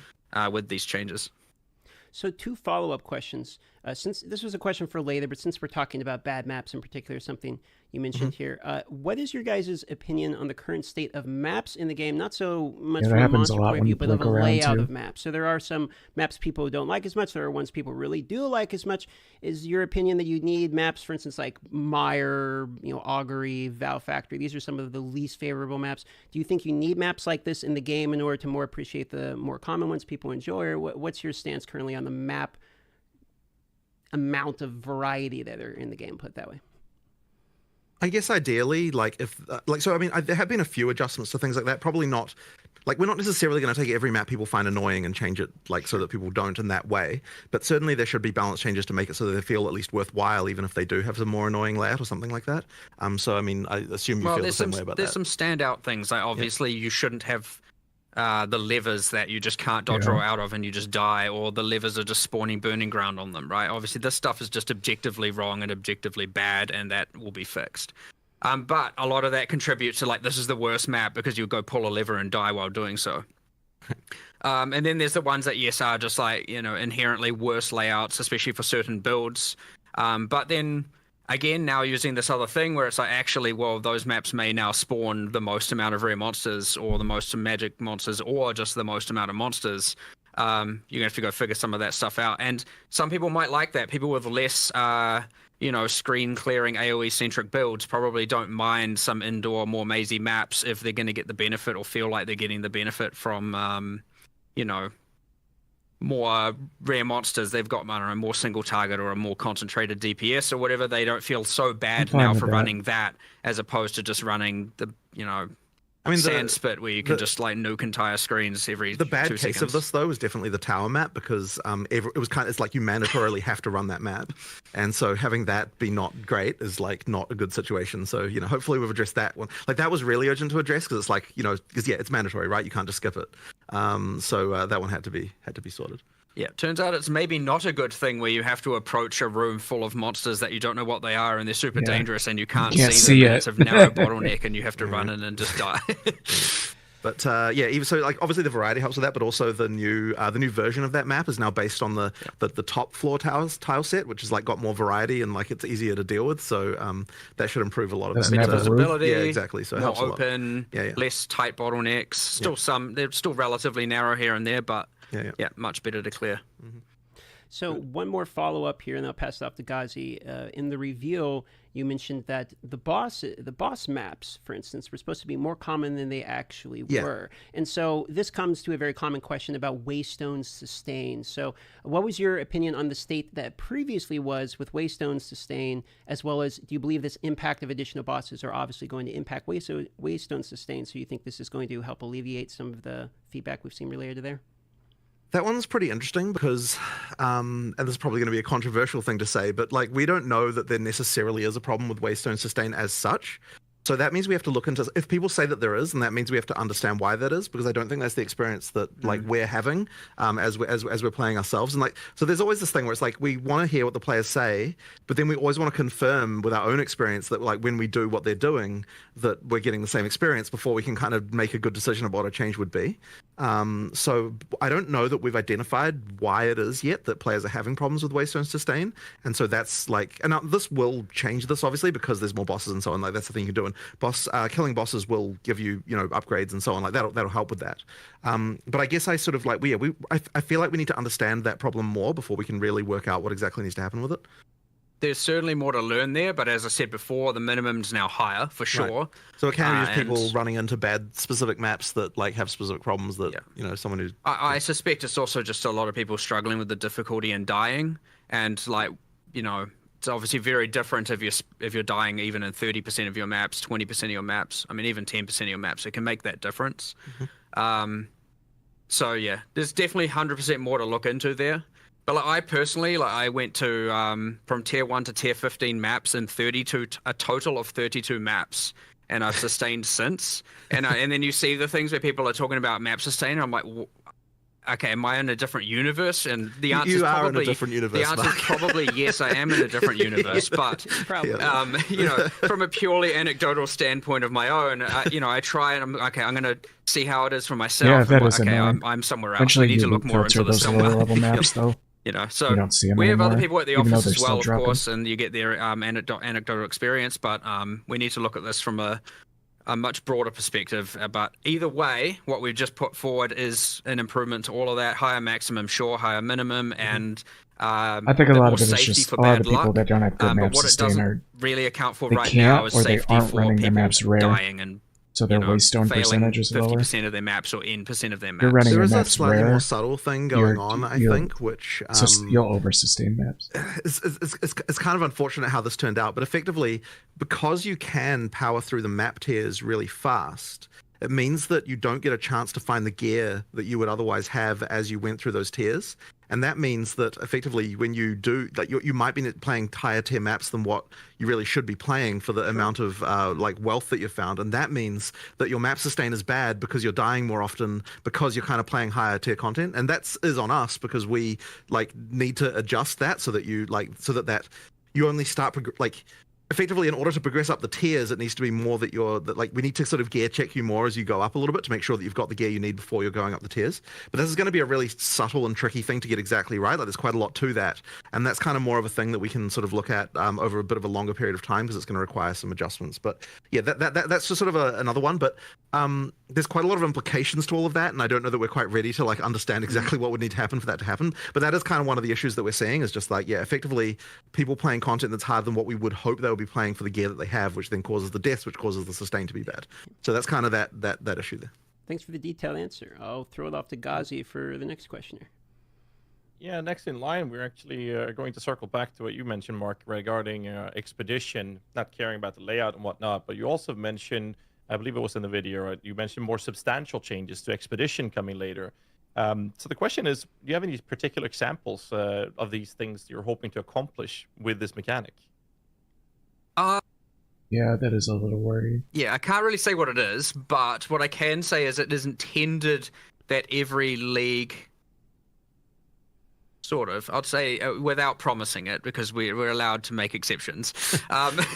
It is kind of intended that every league provides some sort of access of character or crafting power that is abnormal. And so, you know... Different, that you can't get anywhere else. Mostly character power here. So aside from the unique items, obviously they can, or sometimes don't, provide character power that can be attained elsewhere. This is more about something else that's, you know, similar to, say, the instilling your amulet with a notable. You know, it's something that only that provides. It gives you more power than you would have had if you had never done it. And so ideally, every league would kind of do something like that, or provide a crafting avenue that would then give you something like that, or give you more power in general. But yeah, we just kind of have the vendor mechanic where you can do some crafts, and none of those crafts are abnormal. They're not adding extra benefits or mods or anything outside of that. So yeah, we have intention to add something to that, and probably to a lot more of them over time. And as you get new ones that each obviously have this thing in mind, where we're trying to say, how can we make characters feel a little bit more powerful by engaging in that content? But yeah, Expedition just didn't quite get it when we ported it over. Like, you know, we discussed heaps of things, like we could add some more ROG crafts, so to speak, now that, even though it's now 3 out of 4 of them crafts. It definitely needs something else, like, yeah, for sure. It just needs something cool, something better, and something not rushed. Which is we're in a position where we're going to rush something, and it's like, hold on, let's not do that. Let's get it right and do it a bit later. Fair. I like that take. Another question we have is regarding the Arbiter of Ash now having 6 resurrection or revive attempts, right? Yeah, no, the bosses already have that. Other attempts the boss to, for its mechanic has its own attempts to other pinnacles over uniques, time. 2 of them. I guess the question comes down to Expedition boss has a really nice flask. Adding extra attempts. Ultimately, the reason is just time. So it might even be that in the patch that we do deliver, that some of those other ones are already done. It's just that because the video had to be made last week, and like we were like, are we gonna, like, we knew we would get time to sort out the Arbiter, and we were like, we don't know if we're gonna get time to do the others, so we'll just like promise that one, and then if the others come, then that's just a bonus. But yeah, effectively, there's like a little bit of trickiness around each one to like just work out all the states of everything. Like, I mean, if you're looking at like, just as a random example, and this isn't obviously that big of a deal, but it's just, you know, someone has to do it, is like for the breach one, for example, we have to decide, like, okay, so we can't really let you have the economy, like, you can't reset the whole map, because then you'd get the drops from the breach a second time. So then it's like, okay, we have to make sure we put a checkpoint in the thing, and that means we have to like do someone has to go write some code to like make the breach thing work correctly for checkpoints, and, you know, it's just like random stuff like that, just little details that just mean that like it'll take a little bit longer to do those other ones. But I mean, we're not talking a really long time, right? We're just like, someone will get to it in the next couple of weeks. It's just, you know, I'd say King in the Mist. King in the Mist will almost certainly be done, because it's an isolated boss fight in a room with nothing else going on. But for the logbook and for the breach one, you have to have some manual intervention, and we have to really make sure that there's none of that, like, you know, respawn at checkpoint at this exact point in time, and all of a sudden you get the loot again kind of thing going on, because that obviously can be quite destructive. So yeah, it's literally just a time thing. We'll, as I said, we'll do it in the next couple of weeks, just as we, you know, get these things going. Yeah. Awesome. Speaking of Arbiter, a couple questions related to Citadels here, just some fast ones. Are Copper Citadels really the same spawn rate as all the others? That's what happened? I I find mean, a we shitload of generated a coppers, bunch so of Atlas state and checked that they were equivalent. I mean, I So don't know I what can to safely so say we really they're were not intending at to make least a the Monopoly same. game, McDonald's Monopoly game style thing here. It really was intended to be equal. So yeah, as far as we could tell, it was just the just that the boss had that exploding minion thing that like was the damage just busted on that? Nah, well, maybe, but all of his The little sandstorm attached thing? zombies, like during the phase 1 of the fight, they, Oh, when the he summons the sandstorm? sandstorm and you Oh, get okay. protected, and Yeah, that is and you have super the zombies kind of- coming that is at you, pretty they strong. blow up after they die, and in the map version, the in-game version of this fight, some logic was missing. I don't know what happened, and those would then explode at the end of this phase 2. So you'd be like, oh, I killed him. You run in to get your loot, and 8 zombies just explode and insta-kill you. And so what you found is a whole bunch of people were just straight up like succeeding at the fight and then just dying straight afterwards. So that accounted for some portion of it. And then he was just harder. Certainly the death rate, even excluding the one-shotting zombies, was just much, much higher than the other 2. But yeah, we have now a cheat that generates or simulates generating like, I think it's 1 billion different blocks and calculates how many of every map spawned and everything like that just to test this specific Citadel case. And yeah, everything we could find generates exactly the correct amount of the 3 things. So speaking the of 3 Citadels. Speaking of spawning citadels, did you guys happen to catch any of the conspiracy theories related to, corpses pointing in directions, etc.? It was so ridiculous. Whatever. People come up with crazy things. I don't know. Yeah, All right. I can tell you. I see. The thing is, I'm tempted to actually do something weird like that now, just to just to bait the conspiracies. But yeah, no, there was nothing. There was nothing weird going on. It is. It's just RNG. Like you have to. I did catch it's in the just RNG, video. that's all it is. It said closer to the centers, so there is something to being farther away from your spawn point. So, but basically, all that is literally just that there, where you start, there's just a radius you have to get to before they start spawning. But after that point, it's just they just spawn the same rate. RNG. And we just moved it closer just because since you can't really tell like where the that's like not obvious, right? And the main thing we want to do there is just not have a citadel spawn like right next to where you start because that'd be ridiculous. Effectively we just shrunk that down a bit because it was a little bit large. And then the other thing as well is that now that you can see them in the fog, it actually makes them so much easier to find. We actually intended, we were like, oh yeah, we're going to totally buff the number of these that there are. But after we made the change to seeing them in the fog, it was immediately like, oh shit, there's actually tons of these everywhere. We just weren't seeing them before. Seeing them makes a big difference. Okay, so moving That on was a off the scam. topic of You had Arbiter someone and else level Citadels that here. character, and then you tried mentioned to in the play it video like it less was his, and he bad died. mods on mobs. He didn't die Can on we get some stream, more though. Oh, He died sorry, the it wasn't next mobs. day. I think because it was in the item section, and maybe you misheard that slightly. But Maybe I the did. bad mods thing was talking about items. So effectively, there's some stuff going on here. So effectively, what we did, because a lot of people were talking about issues with higher tier rares as you get to harder content, and effectively, when we sort of looked into this, we sort of worked out like there were some anomalies around like what happens when mods get cut out on the lower levels, just based on kind of like somewhat random things about like how many top tier mods there are of certain types and things like that. So what we've done is it's not like huge changes, but we've kind of effectively done things like I think accuracy went down a little bit, and there was like I can't remember the other changes. Accuracy went down, life on kill, mana on kill, on weapons at least, and then attributes on hybrid gear. Yeah, that's right. Yeah, the hybrid gear attributes. And then there was also the bug where effectively high tier rares weren't getting the ability to generate top T1 mods of certain types, which I don't think was actually necessarily as big of a deal as what people might have assumed, but because it wouldn't have affected that many items, but we have fixed it. So, for example, it was just impossible on a T5 bow to ever get attack speed. Once it was a certain item level. Once it was a certain item level. So yeah, but you couldn't even get T5 realistically except from high level stuff, right? You still could occasionally, but whatever. The point is like there was a few things like that that were going on, and we effectively just adjusted that stuff, and it should result in generally better rares when you're talking about like high end, like high tier stuff. You just go to so we'll filter just sort of blade, see how that log works into your out. account. The adjustments are not like Pick a mega, loop but they filter are and click there, upload to and they account. should sort of improve things, I think, a little bit. Then And it'll just for go to your clarity's account, sake just for go the into viewers, when you options, and say say I top want to tier, use like this tier loop filter one, that was just uploaded. you actually mean like tier 12 or whatever just the top automatically tier does is, it. right? Because tier 1 technically is the worst. Tier. Sorry, yeah, it's so annoying that we have like tiers going in reverse directions Yeah. in different contexts. Like, but We- yes, we what I are- mean is whatever the top tier of that mod is. In some cases, it was getting cut out. In fact, I worry that even in the article that we're going to say that's actually incorrect. So I just need to fix that because I think in the article that we posted, it says T1 item affixes, which is actually backwards. So I need to go and fix that after we've done We this. need to also. We also need to. We also need to make this consistent everywhere and I sort know. this I know. tiered situation out. Yeah. I do have a follow up on that.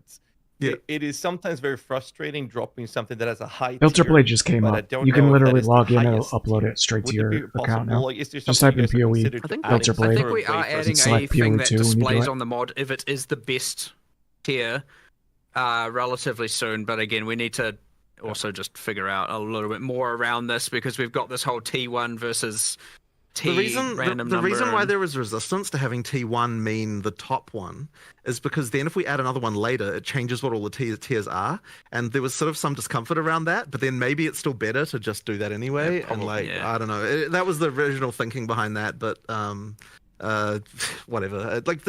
It might be less confusing if T1 meant no, because the thing is the other thing as well is that map tiers are like the T1 is the bottom one again, and you certainly wouldn't want to reverse that. That would be weird. So yeah, I don't know. Like probably, enough.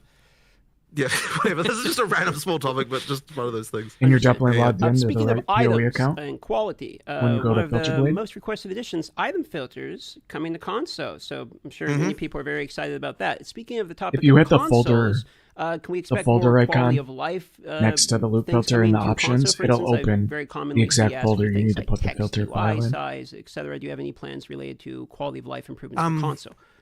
Yeah, I mean, we certainly need to do more there. I mean, yeah, like I don't have any specific things to announce there, but effectively we need to make sure that that experience is good. And one thing that I know, this isn't actually technically a console thing, but another thing that we will be doing for people who use controller soon is like the ability to fast swap between controller and the PC UI just Excellent. by like immediately in game, because that's something I believe there was even an implementation of that. It was just a little bit too dodgy to release on early access start. So we just need to get that sorted and then test and sort of that. So that'll be another one. But in terms of just general console stuff, I mean, look, there's just more we can do, right? And you know, we've got our guys on console. They'll be looking into these things and just making changes. The text size one, I do think needs some addressing. It's a little bit tricky because there's kind of a lot of things all through the game that need like futzing around with. So that I definitely appreciate that. And like part of that is literally because when we're in the, this is kind of bad, but it's like in the studio, we literally have like a big screen and the couch that's near it is like relatively close. It's like an actual real world scenario. You know, people often sit a bit further away, and we probably should have been thinking about that. Yeah. So yeah, things like that just need some addressing for sure. Fair enough. All right. Putting aside bugs and tuning that is expected for early access state, was a question that I was asking about. What are the players' feedback that surprised you guys the most? Well, I know you were saying. I mean, I guess from my perspective, it's like we had a lot of worries about things being broken. We just didn't know what those things were going to be. But then you were saying before that just the level of brokenness did surprise you as far as like some character builds and stuff, right? Yeah, like I had my whole like, okay, obviously people are going to find broken builds, but like we escaped millions into tens of millions, and then we escaped tens of millions into hundreds of millions in measuring in DPS, and then we escaped DPS into comets per second. And then like you got to this point where it's like, okay, we're just off the reservation here in terms of just, you know, when you 1 week in and someone's like, here's my 450 million DPS build that hits the pinnacle boss for 141 million damage and one shots in the 3-player party, and I'm like, well, where are we? Like, what happened? The thing that I found a little bit sad, and I guess we should have just expected this, is that like I sort of expected that the first few times people were playing the pinnacle boss, that would kind of be a normal fight. But in reality, the first few times people played the pinnacle boss was just completely like a disaster because like they just had some build that was because to get to the pinnacle boss the fastest, you also had to have like a ridiculously broken thing going on, and so you just ended up with just like like you don't even get to see the mechanics, and it was just like that was a bit sad to me. Well, hopefully with more lives, people will actually be giving it a shot instead of just selling it off to those people who do one shot it. But we'll see how that goes. But I mean, the tricky thing about this has just been that, like, okay, so we do generally want, I mean, we do generally want to not do mid-league nerfs, and there was a period there before Christmas where we were making some changes, but we weren't even considering those to be mid-league nerfs because they still left things in a state that was still like very, very good. Like from our perspective, and like maybe the players would disagree with this, it was kind of like when we nerfed something there, we were still leaving it in a state where it's still some of the best shit ever. And so there would, from our perspective, we were like, well, there'd be no reason to have to re-roll your character after this change because like it's still crazy. So we didn't even really consider those to be. Oh yeah, did you try the cast on, Jules? Because you basically deleted them. Obviously, there's going to have to be some changes because, like, you know, there are just certain things that are just completely ridiculous. But one thing we've got now, and I kind of mentioned it in the video, is that like we actually have an understanding now of like what a character should look like.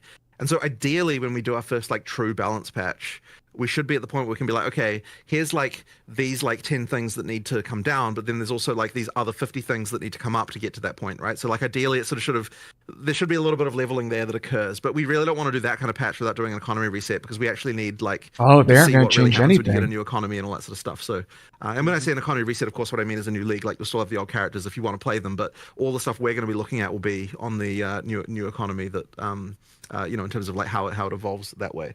So yeah, that's going to be a tricky one. It'll take us a little bit longer, but that is also what we're working on in the background as well. Is just like getting all of this stuff to where it needs to be. So am I hearing that there's no nerfs coming in this patch? Then is that sort of what I'm taking from this? I mean, there might be a few that relate to things that are just completely screwed. But I don't. I mean, it is not our intention to do a big nerf patch here. Like that is not our goal. Our goal with this is like fix things that are annoying people and like make the game more playable. Wow. Whereas really the goal of shit. like the economic, sorry, not the sort of balance patch that's coming a little later would be like, okay, we'll have a new economy. We'll actually do like a proper balance pass where we get all of that stuff like more. Because you scared everyone with that executioner photo in the Twitter post. I mean, it looked like the guillotine was about to drop.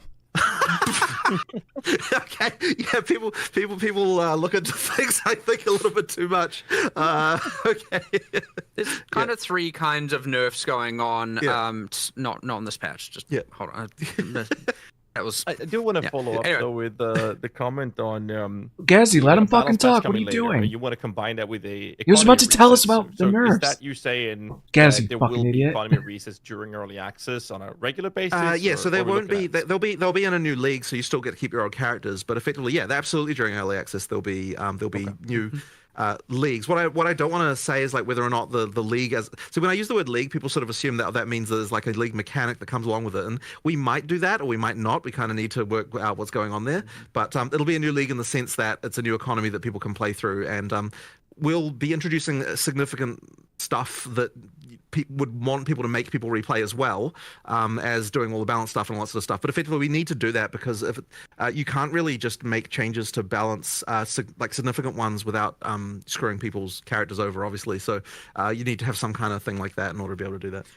Just going back quickly, we have a kind of few classifications of things we do address when it does impact balance, and we are trying to be ultra conservative, but if it is bricking instances, as in it is just absolutely tanking instances, affecting the performance and thus affecting the performance for other users, we almost always have to address it. You can't just let that be. Mm-hmm. Now we obviously try and reduce the impact on the server, generally because of some sort of infinite loop or anything of the sort like that, or you know, something happening per frame that shouldn't happen, and all of a sudden now. You know, like if you're getting the server frame rate to be like 1 FPS, then that is not alright, right? Yeah. Like we have to actually sort that. So that is something that we will do a mid-league nerf to address, but ideally in such a way where it still leaves the build perfectly viable. Yeah. It's just that it's no longer completely destroying what's going on. The other things where it does nerf and has an impact is, of course, when there is simply something clearly not working intended. So, like an example of that. Which I won't try and pronounce, but the shield that increases effect of your socketed runes and soul cores, and that was just obviously applying to all of them, not the one socketed in itself. That is obviously a nerf. It was never meant to work that way. I don't think that really surprises anyone when that gets changed. It's very clearly not working as intended. So those two we're generally just going to pull the trigger on almost always. Right. We're still thinking like, okay, especially in the performance case, that's like blatantly, you know, our fault, and there is economy there, and then Obviously, there are people who are going to lose their character builds because of it. Maybe, hopefully not. We try and obviously bring down the frequency or the infinite loop element or the per frame while also buffing the damage. And then we make a note of it to like reassess this later when there's a new economy, and we'll come back and reassess that. But, you know, often protecting the instances, protecting the server performance for other users, and obviously fixing bugs are, you know, something we're going to do, and so that can have an impact. But just like at this point, preferably for all the other main nerfs where you're nerfing, just blatantly nerfing someone's build or nerfing a build, we're trying to currently push that towards the you know, economy/league reset kind of point. Yeah. All right. It's a very extensive answer. I appreciate that. That's one of the things that makes this very fun for us to do. We ask a question, then we just lean back and let you guys do your thing. I love it. We are going to circle back to what you mentioned as well earlier, Mark. You said coming back to reassess a decision that's been made. And the topic we're going to open up is the two-step verification, security for accounts with certain things that's happened recently. So the real question that we come down to with everything that's going down is, I guess the first one is, was there a data breach at GGG? Right. And following that up with, are you going to reassess the decision of two-step verification? All right. So this is unfortunately really sucks, and I was really hoping we'd get a post about this before we did this interview, but unfortunately we haven't quite finished assessing yet. So there has been a situation where someone got access to an admin account on our website, and we now understand how that happened. And we also understand, we don't fully understand the scope of everything that occurred here, but we're sort of in the process of like looking at logs and so on. And there was a few really shitty things that occurred here that I'm very unhappy about. So the first one, just to say this, is that the thing that happened here was actually kind of the same thing that happened a while ago when through a Steam, effectively a Steam account was compromised through Steam support. So effectively what happened is one of our administrator accounts had a Steam account associated with it. And this was a Steam account that the person who had it attached didn't really kind of know. I mean, obviously they could have checked, but like they didn't really consider the fact that this was like this old Steam account they don't even use anymore was attached to their admin account. And so effectively what happened was that got compromised through Steam support. So I don't know like all the details exactly what happens there, but effectively what happens is that like they are able to somehow provide like details that they managed to find on someone, like the last 4 digits of their credit card information or whatever, through that they get through some other kind of means, and then they provide enough information to Steam support where they're able to get Steam to change the credentials on the account, which happened without us noticing, because once again this was an account that this person doesn't log into, so there was no like they didn't realize that this has occurred. And then another thing. This was compounded by the fact, and this one was really, really crap, that whenever a customer support person makes a change to an account, they there's like an audit log, right, of like all the actions, like the events that they've done. And this effectively means that like when we investigate like, hey, what's happening with this account that got compromised, like we obviously look at the events and see like, hey, was there anything, like what happened here, right? Did someone change a password? Did something going on with that? And there was actually a bug where the event for setting a new password on an account was incorrectly in the back end labeled as a note rather than like an audit event. And what that meant was that so notes are things that like customer service can add to people's accounts, and they can edit them and delete them. And so the password change thing being a note could be deleted by a customer service person accidentally, rather than being permanently there in a way that no one could change. And so that effectively meant that what was happening is the person who managed to get an account, they were compromising the accounts by setting a random password, then deleting the note afterwards to say that had happened. And so when we would look at accounts, we just wouldn't see this. And so it was like really not obvious to us that what was going on there. So I don't have like full information yet about exactly the extent of everything that happened, but what I can tell you is that 66 notes were deleted. So that would imply that 66 accounts were compromised. Now, it does extend slightly back further than what our log history is. So I think there's like, so we only keep logs for 30 days. And that's like a whole, privacy rules around that stuff means that that's your log retention. Now, there were 5 days before that where the account was compromised, but this is all pre-launch of POE 2. So effectively, there were the 5 days back in November when we don't have logs for, and then after that point, there were 66 accounts that were that had notes deleted. Now, the reason why I am using that phraseology here is because the things were deleted from the frickin' event stream, like we literally don't know what happened here. Like the only thing I've got to go by is the web server logs, which don't actually record like, you know, all the data that's sent in a web request. It's just like the address of the page they went to, right?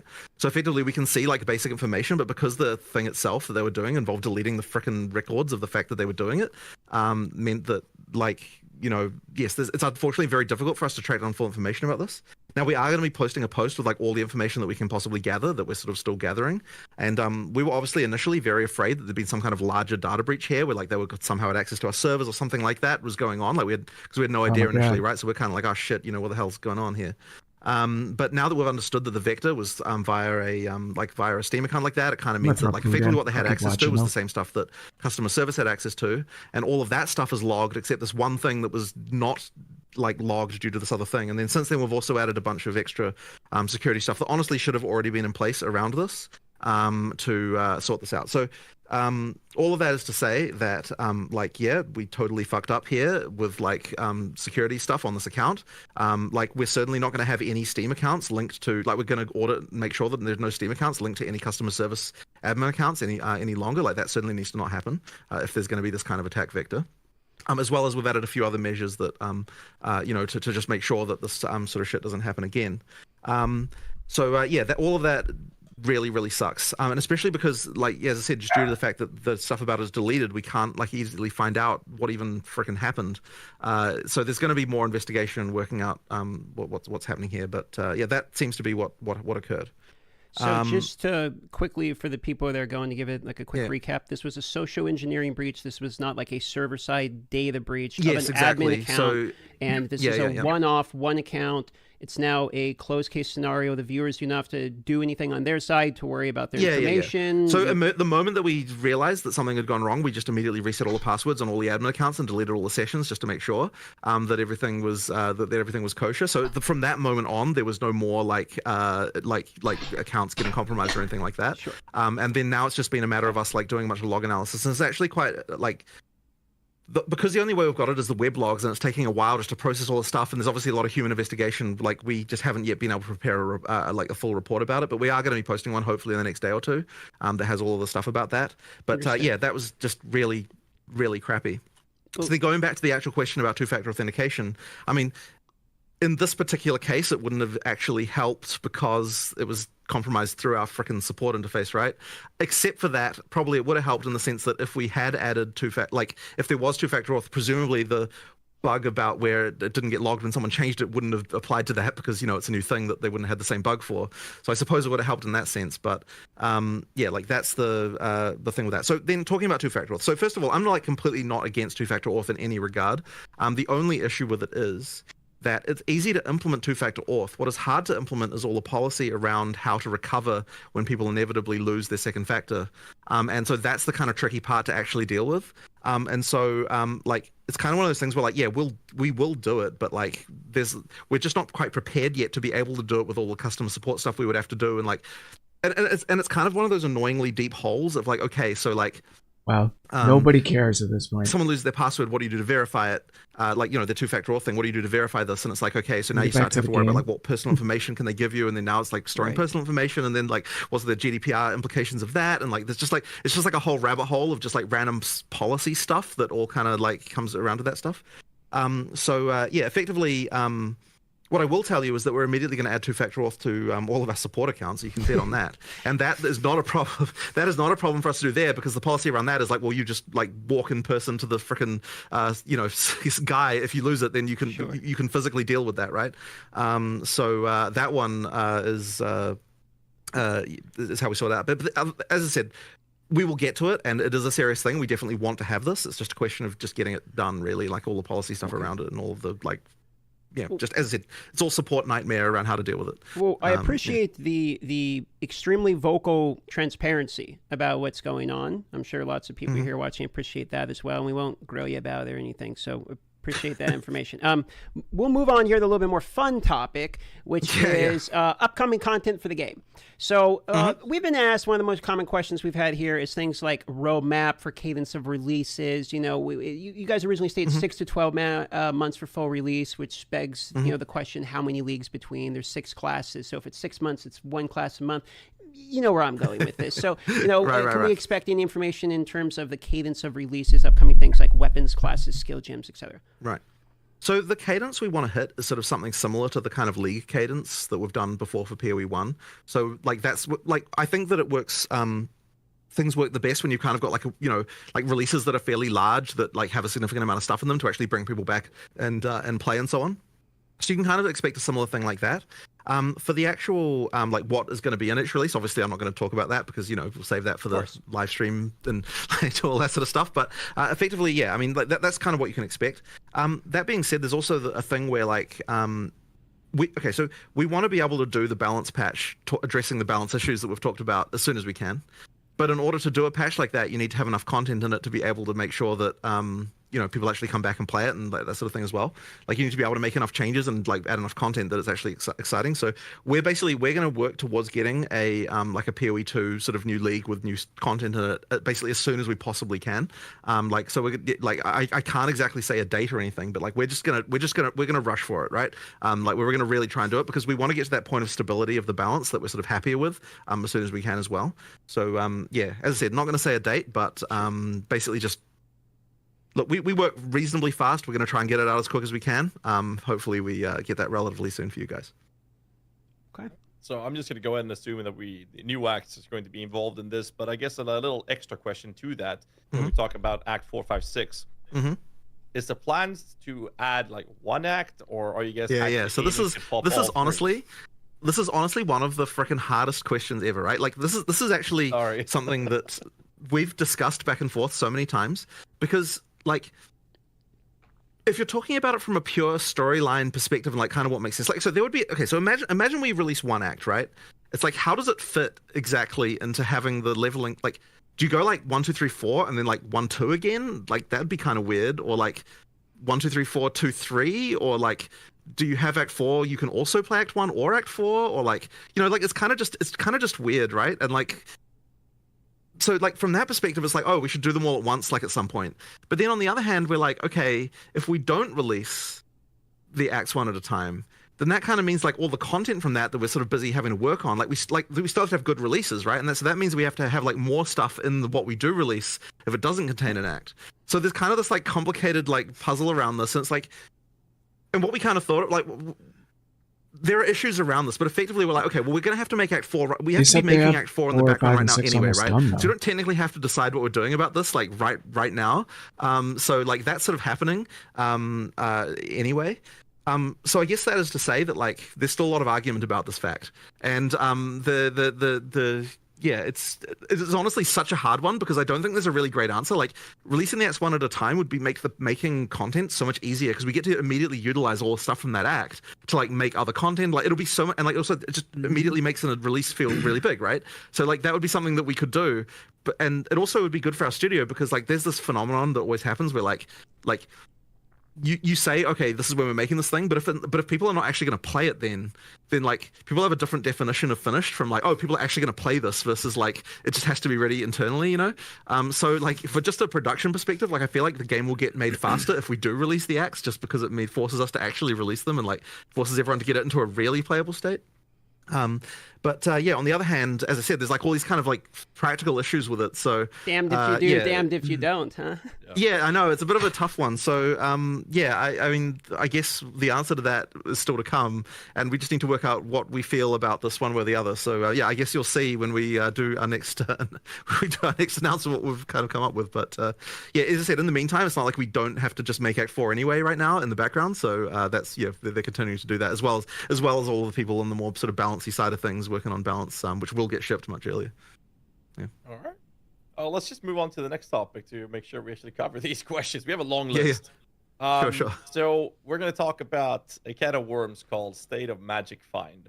Oh, yeah. Now, the perception has been one thing. And I mean, shout out to Slippery Jim for the absolute insanity that he goes through, which is kind of showing that it's fine. So, what do you guys think about Magic Find in its current state?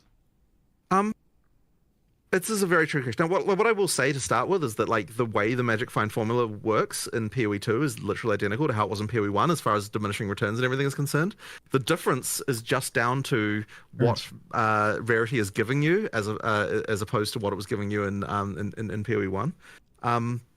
Our argument for why Magic Find should be fine in PoE 2 is effectively like we're not doing what happened in PoE 1 where you got like all these quantity mods and all that sort of stuff like that. Like it's effectively the Magic Find in PoE 2 is what PoE 1 had back when PoE 1 was first released, right? Where it was kind of like, and it kind of was fine then. So the argument was, well, why shouldn't it not be fine now?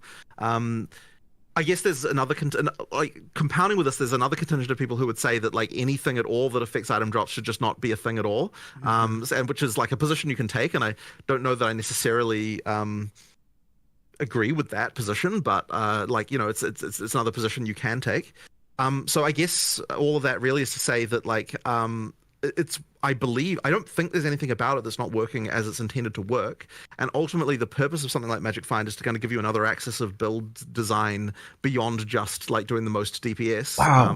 Which Is he really not like, going to? They're not going to that's take kind of its currency ultimate off goal. of the So yeah, but I mean that's kind of trade? where it's at really.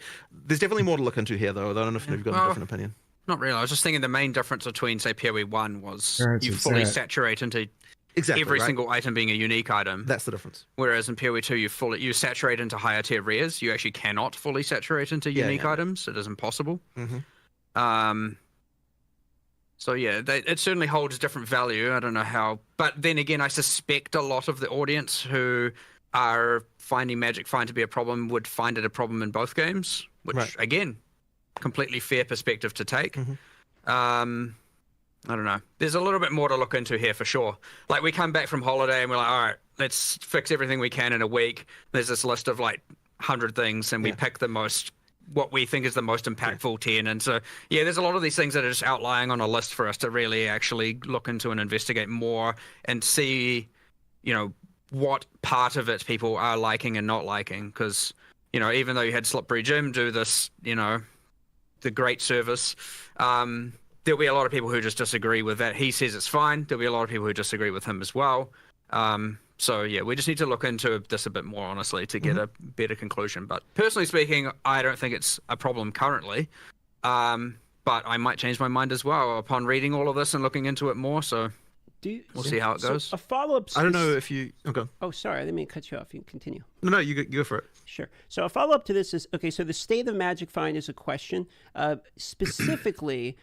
Do you have a belief on how you believe it's influenced the economy? I'm seeing a lot of comments sometimes when I'm live, people like Magic Find's the reason, inflation's the thing, etc. So what is your guys' belief in terms of how much Magic Find is actually making an impact in the current economy?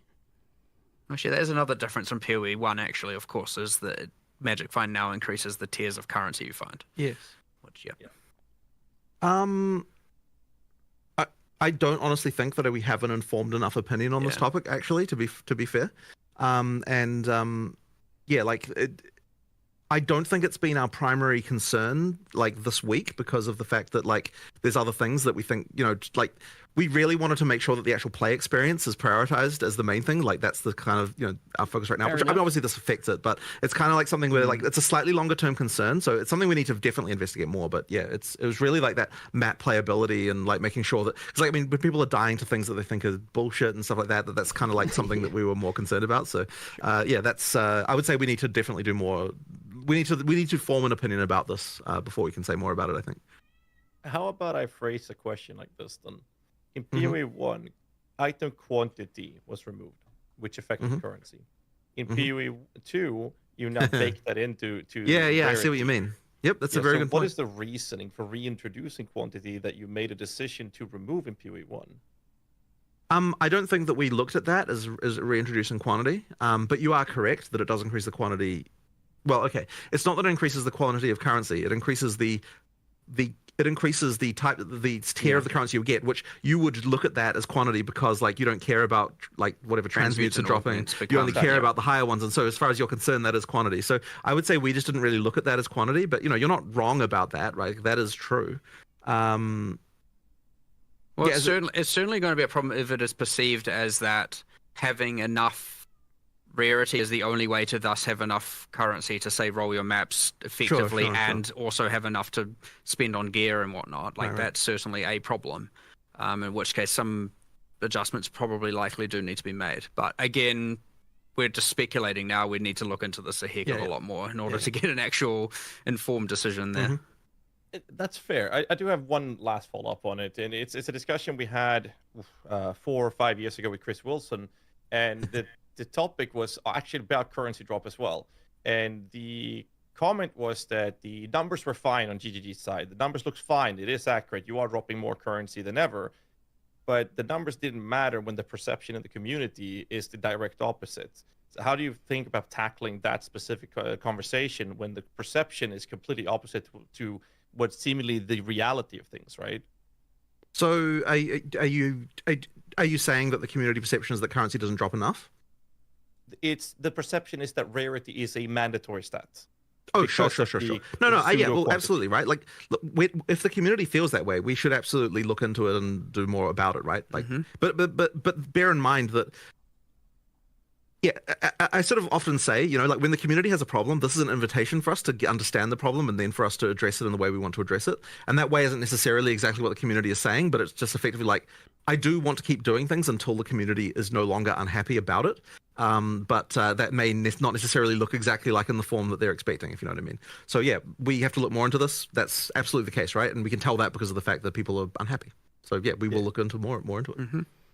So, speaking of unhappy, we're going to get into state of melee / maces is the next portion of the questions here. So, let's talk about warrior and maces. What are your guys' feelings currently on the state of maces? How do you want mace skills in particular to function in Path of Exile 2? Obviously, they're very long cast times. Movement of mobs can be very quick. You can get stunned, interrupted. On the tree as well, there's many nodes that literally reduce like attack speed in order to gain other things. So more or less, warriors in a position where a lot of the people feel like it's clunky, too slow for the current in-game play loop, or warrior feels like maybe the first class designed when the vision of PoE 2 was fairly slow. So what is your guys' response as to the state of mace skills, and where would you like to take it? Well, a first question I would have for you is, do you think it's a problem during campaign or only in endgame? I would say it is more specifically a problem in an exponential ramping as you continue the game until you hit a point where there's pinnacle bosses, and then you can kind of one-shot pinnacle bosses with some of the setups currently. So there's a mid portion of the middle to later in-game in which it feels like a problem, specifically because you have things like volatiles that actually track you, and if you stay in position, you're heavily punished.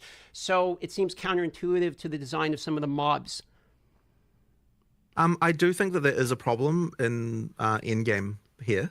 I'm not exactly sure what we need to do about it yet, though.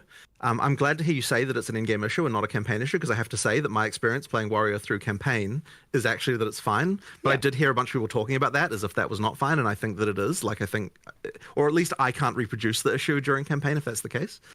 So really, it is more of an in-game issue, and I don't know that I've got a solution for you right now.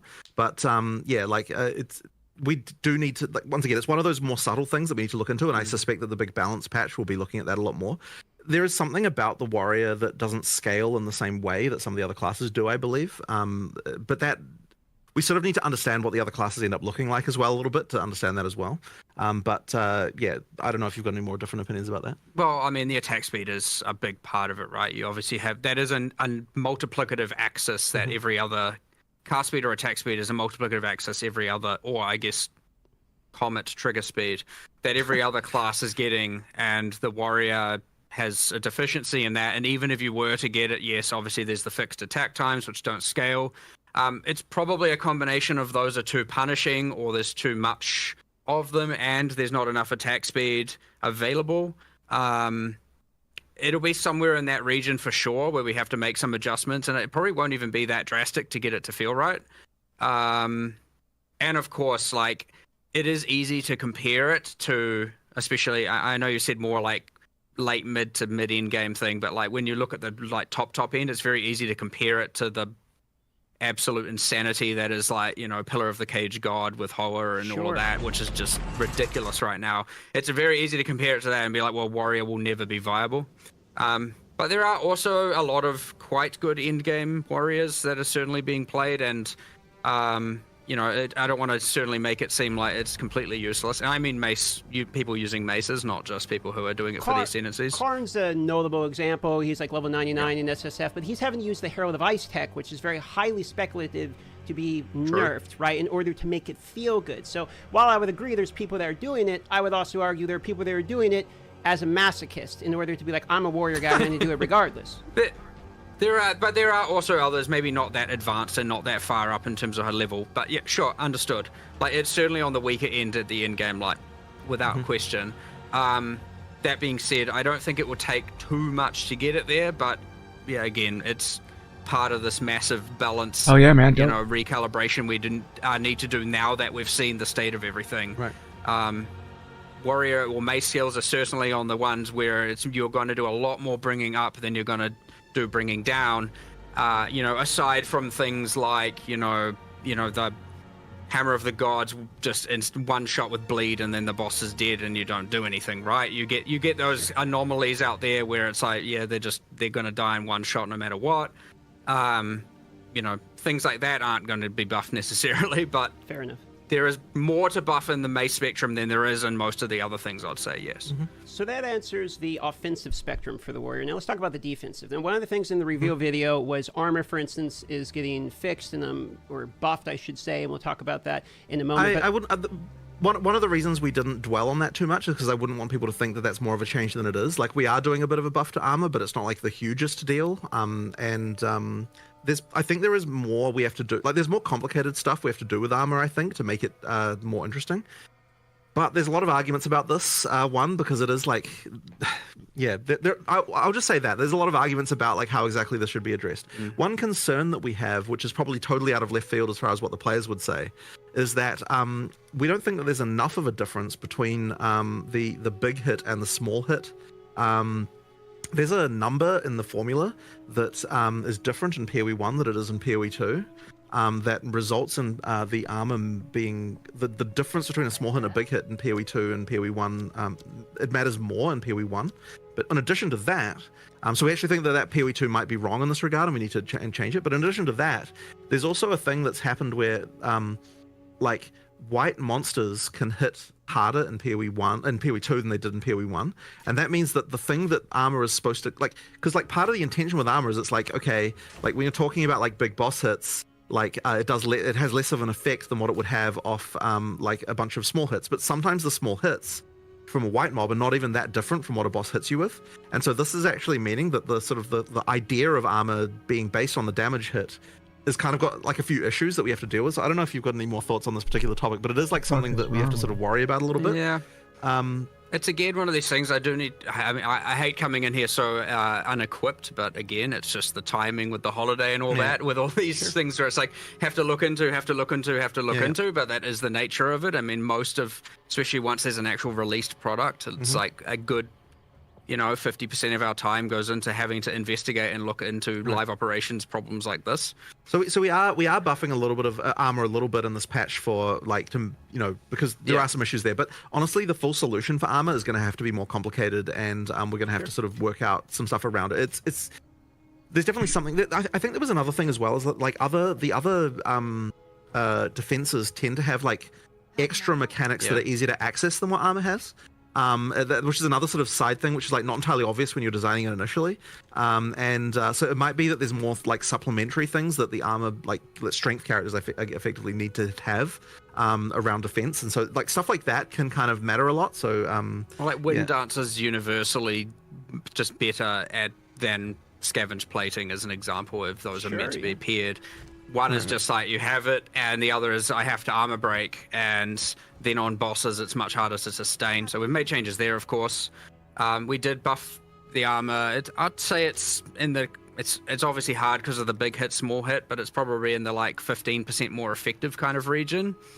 Our changes in 011.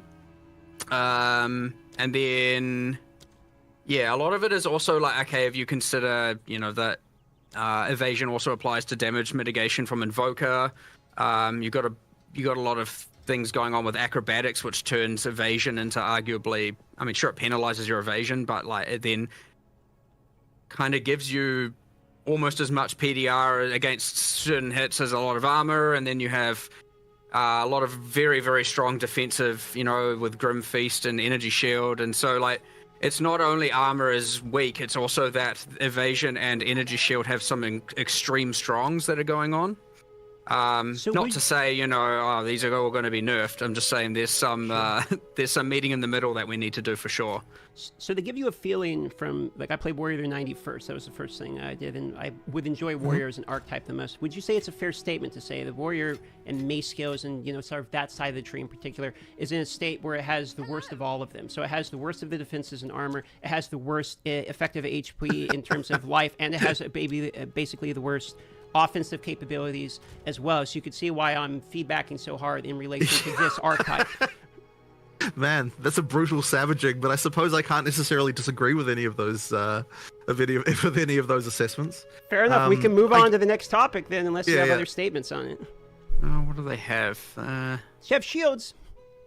Yeah. You are right that it effectively falls in that way. Yeah. Let's just sure. Yep. Okay.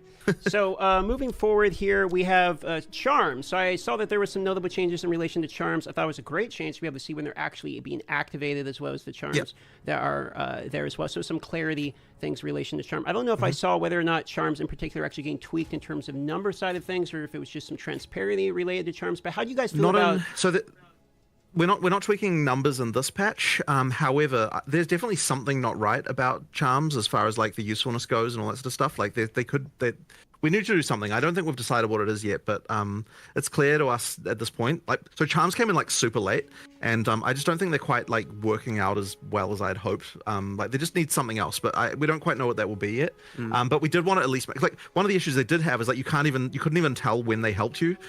So that certainly wasn't helping the case for them. So we can at least fix that. But yeah, there probably does need to be more stuff done with them, I think. I think it comes down a little bit to like how much do ailments matter against the player, and that's sort of something that there's a few other ones. Like there's the one that's like unaffected. The next time you get slowed, protect you from slows, and honestly, a lot of the debuffs applied by monsters haven't been correctly classified as slows. And so it doesn't even work against them, and like there's a little bit of things like that where it's aware of that one. Yeah, it's just kind of a bit bad. But yeah, there's a balance there of like, okay, most people have one slot, and then you got these mandatory mods to get more. But I don't think you get enough charm slots. Just like I feel like you barely find belts with the extra slots, to be honest. I agree. I mean, we really just didn't finish. I mean, we increased the weightings. We've had patched that in since release. Yes. Oh, okay. Can't remember what patch it was in, but honestly, we're not all the way there yet, for sure. It's one of those things where it's not like ruining experience for players, at least. It's like, just an underwhelming thing that needs some love, for sure. So it's not exactly number in the top 10 of the hit list, but like without a doubt, I would expect to see improvements around there in the future.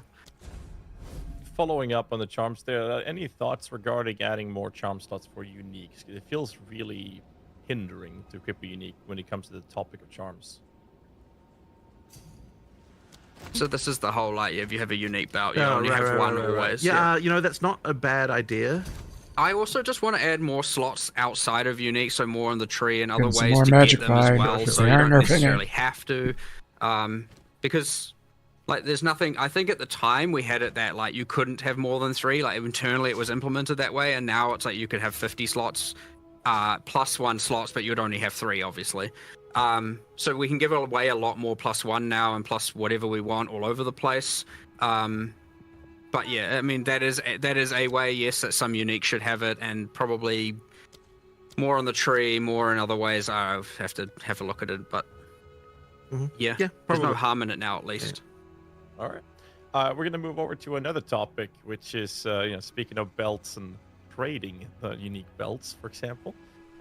State of crafting and future plans is also involved. So I'm going to start with crafting and future plans you have there, and then we'll talk about trade. So the current state of crafting is very different from POE 1. The perception, again, to go back on that in POE 2, is that you're not actually crafting unless it's Rogpog crafting. You're actually just pulling the arm on the vendor machine, on the gambling machines. So what's the state here and future plans? I don't know that there's a huge amount we can say about this right now. Unless you've got any particular thoughts that you think you can go into. I mean, like Well, one there's thing, just- of course, is that PoE 2 just has less crafting systems than PoE 1, just due to the fact that we add these typically with leagues and so on. So there's just less going on, which means that if you're like a PoE 1 player, then you're going to see less complexity there, for sure. But I don't think that's exactly what you're getting at, right? Like, I guess there's some theory. I mean, effectively what you're saying is people want more determinism, right? Which is like a continuous, endless thing that like people. There's a fine line there, Yeah. and we're on the certainly more on the slot machine side of that line, like without a doubt, obviously, right?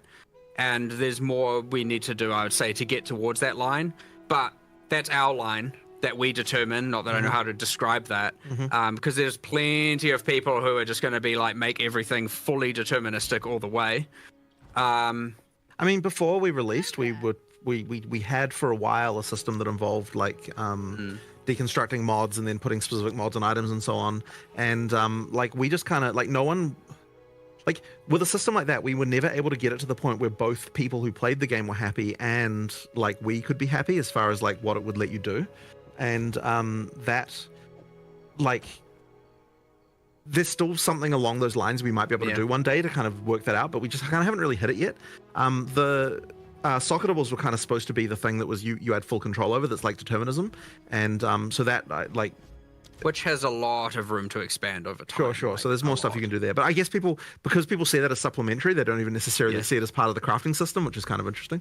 Like it sort of replaced the crafting system in a way, but then, as I said, people don't really see it as part of it. So, I don't know. Like, I mean, I guess the thing is we just have to find a way to do more things that make people feel like they have more control without actually sacrificing the without making it too easy to just get the best shit, which is obviously always the concern, like making sure that there's still enough room for there to be items that are significant, like that are better than other items. So I mean, yeah, that's kind of where we're at, I suppose. The other thing, of course, being it is important that to make sure as we add more of this determinism or get towards that line, that we don't then just immediately devalue all item drops on the ground, right? Because that creates a different problem when now all of a sudden you don't really care about what you're finding, or you're only caring about normal items you're finding, or you create a different problem by doing that for sure. And there is an argument certainly by people internally that PoE 1 got to the point of that being a problem, where you no longer cared so much about what was on the ground because you crafting would always get you something better. Like that is a concern for sure. But yeah, I guess that's kind of just our overall, just like nebulous cloud of thoughts on this matter, without really getting into too many specifics, I suppose. I mean, I guess I don't know if you've got anything else to say about it. Well, that being said, if yeah. we add more, we're adding something to Expedition, we don't know what it is necessarily, or what it will do to the thing, and then we're adding, what I would say, greater essences are too rare right now.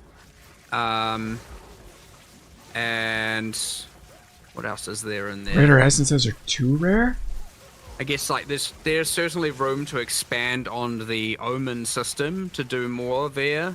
Of course, people would argue then they don't want that to be the core crafting system to be gated behind Ritual as opposed to Core Drop, which is then another consideration to make, and you get this cascading series of questions and stuff we need to answer, of which Because that's accurate. Need to think about it more and look more. But yeah, certainly there is the feedback of like the crafting is too slot machiney, is something we're listening to and we have seen, and it is I'd say that is more towards our top 10 list of things to discuss and solve sooner than later. Right. I think that deterministic crafting is always something that's very sought after and popular, but I feel like I might be out of terms here, but my own personal perspective, I'll say that, is not the lack of deterministic crafting per se.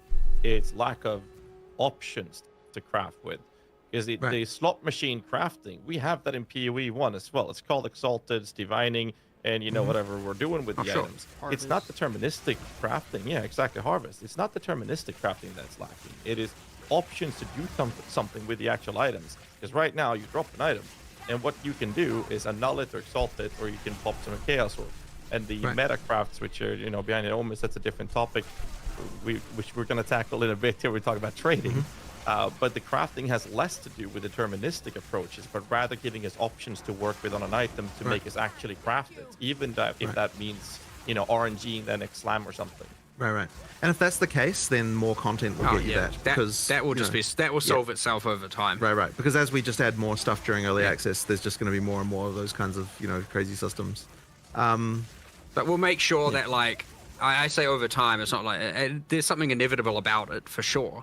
But because it is a bigger problem now, we would make sure that we try and ensure that as we're adding more content, it is leaning towards adding more options there and solving these problems that people have, as opposed to just like, I will do something cool and maybe it does and maybe it doesn't. So we'll have a lot more problem solving, designing, content created by more towards solving the problems, as opposed to, when you're at a point where you have so much content, a lot of the time you can be like, what are we going to do? Let's just make something cool and awesome.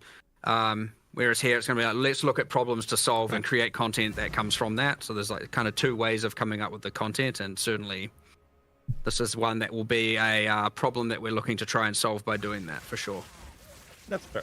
I'm not going to go too deep into it, but following up to the state of trading, I mean, obviously we have trading being in its state that it is, but there's the volatility problem of the market's economy being player-based. For now, we have a golden standard of trading divine orbs, which quite literally holds close to zero value in terms of actual player usage outside of a handful of specific unique items, and is representative of trade power in the community. And since there is no natural divine orb sink, which exalted orbs have, for example, they just continue going up, and the inflation is just rampant at this point. So, I would have thought that if there was no divine orb sink, then the value of divines would go down rather than up. Like, presumably if the value of divines is going up in other currency, then it's the other currency that there's too much of rather than the divines. Yeah, so what I'm saying is, like, they become the golden standard, and since no one's using them, we get a higher quantity of them. And the result of it is that now, since that is the item people are using, or the currency people are pricing their items off, they're now, one rare, one life pair of boots with 10% movement speed now costs 50 divines, if I'm going to use an exaggerated example. Okay, so you're talking about the price in divines is going up, as the opposed to the value price of a divine is the going value up. of a divine is going The up. Okay, item value, Sure. Well, I mean, there's nothing I can kind of initially go into with this other than just that, like, we just have to look at this and work out what we're going to use to sync these things more. The intention with divines is that you'd sync them into making, like, if there's enough, like, things where you want to reroll mod values on, which, like, is uniques ideally. Like, the implication of that is that there aren't the uniques that people are wanting to roll to get good values on, right? I mean, I'm assuming that's the reason. Some not enough. Yeah. Well, I mean, we don't have enough unique items. For sure. We need a lot more. Which is another goal we have, of course. But I mean, so yes, there's not enough uniques, let alone enough uniques to be using divine orbs for and of course the thing in POE 1 where things were priced and that currency can help, but we don't have anything quite like that, I suppose. I mean, look, if that's a problem, we'll just like find a way to sync them, I suppose. But ideally, ideally, if everything's working correctly, they'd be syncing themselves due to the fact that there's enough things you want to reroll values on, and like uniques that you want to reroll values on. I'm actually curious to know whether people are even really bothering with that. Like, are people actually bothering to reroll unique values? I guess some, but not many. Right, not many. Not many. Astromentus.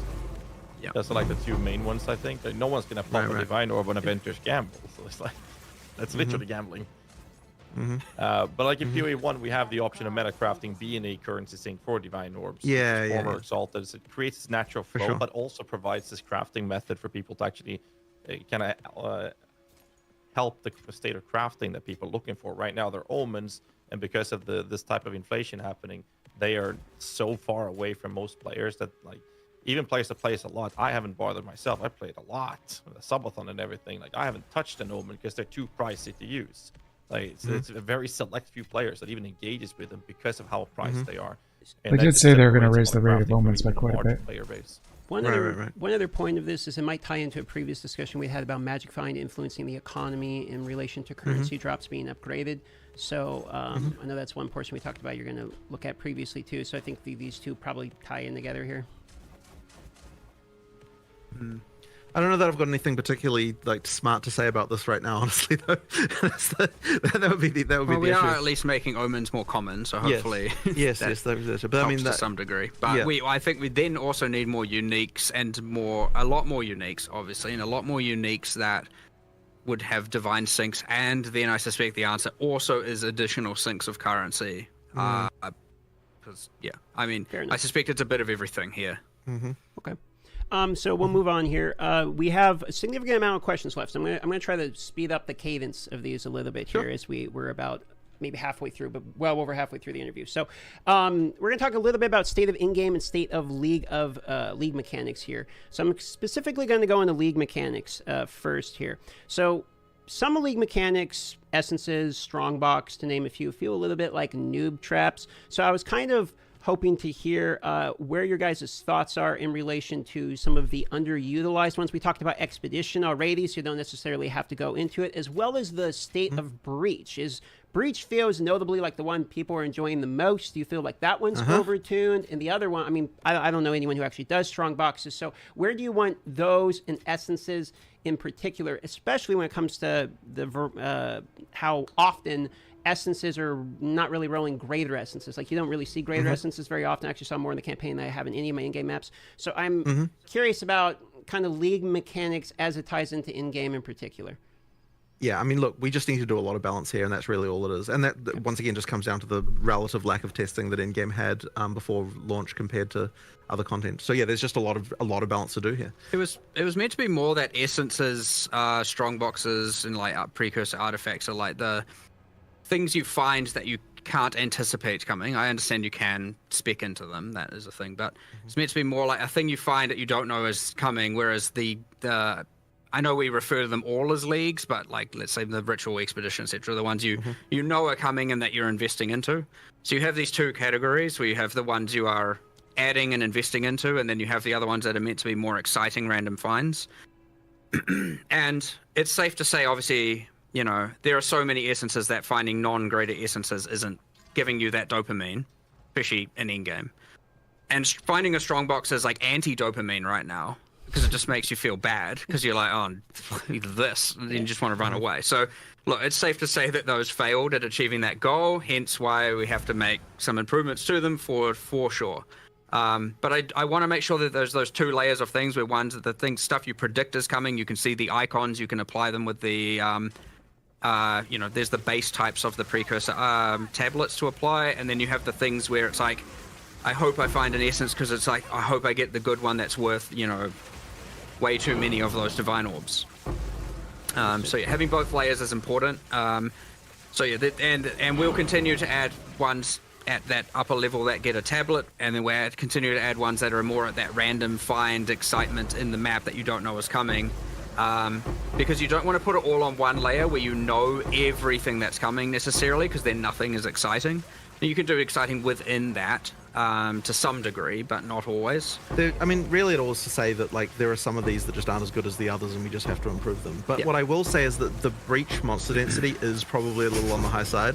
Like, it's actually to the point, by the way, where like we get a bunch of error messages in the logs for failing to spawn monsters in breach, because they're packed so tightly together that they don't even spawn anymore. So there's actually like there's an issue there that we have to do something like about. Hundreds. Yeah. Like So actual hundreds of error logs of just like cannot fail to place monster due to lack of space. Yeah. So yeah, like that there was a joke if we could release breach monster reduce breach monster density by 20%, and the players wouldn't even see it, because it would just result in less error messages for us. So, you know, like there are actually some stuff that needs to be sorted out there. But we don't want, like, okay, what I don't want is people to feel like, oh, we're just like nerfing that into the ground or something like that. We definitely don't want to do that. But some of the other league mechanics just need some addressing to make them, as you know, better. And yeah, they just need to be better. And yeah, it'll That's come good to down hear. to us. Like, Don't destroy experiencing, shit. seeing Bring if the they, other shit up if they suck, closer. we'll improve them. And like right now, I know that Strongbox has got the most improvement in this patch, and I know Essence has got like at least some adjustment to make them a little bit less crap. And there's probably a few more adjustments It's we'll make more from about there. the combat than the itemization. That's something we still need to look into. Right. So there's just stuff like, yeah, we just need to improve all that stuff until it's good, right? Simple as that, really. Fair enough. How do you guys feel about the progression of players entering into mapping, going from map tier 1 to you're doing tier 16s, and then into pinnacle bossing? How do you feel like the pacing in there? They give you, one reason I bring it up is in POE 1, we have like the quest invite version of boss fights that will happen at different iterations. So you probably know where I'm going with this. So we're not really happy with how that is right now. Like, we're not happy with how the quest... I mean, the quests that effectively we give you are just like do X many of tier Y maps. And honestly, like, we can do a lot better.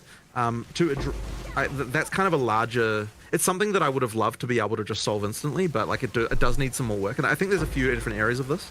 So one of them is that, like just the way the progression feels just isn't as good as PoE 1 in some way. That's kind of slightly hard to define. Like in terms of just like the feeling of like the progress you're making just isn't quite right.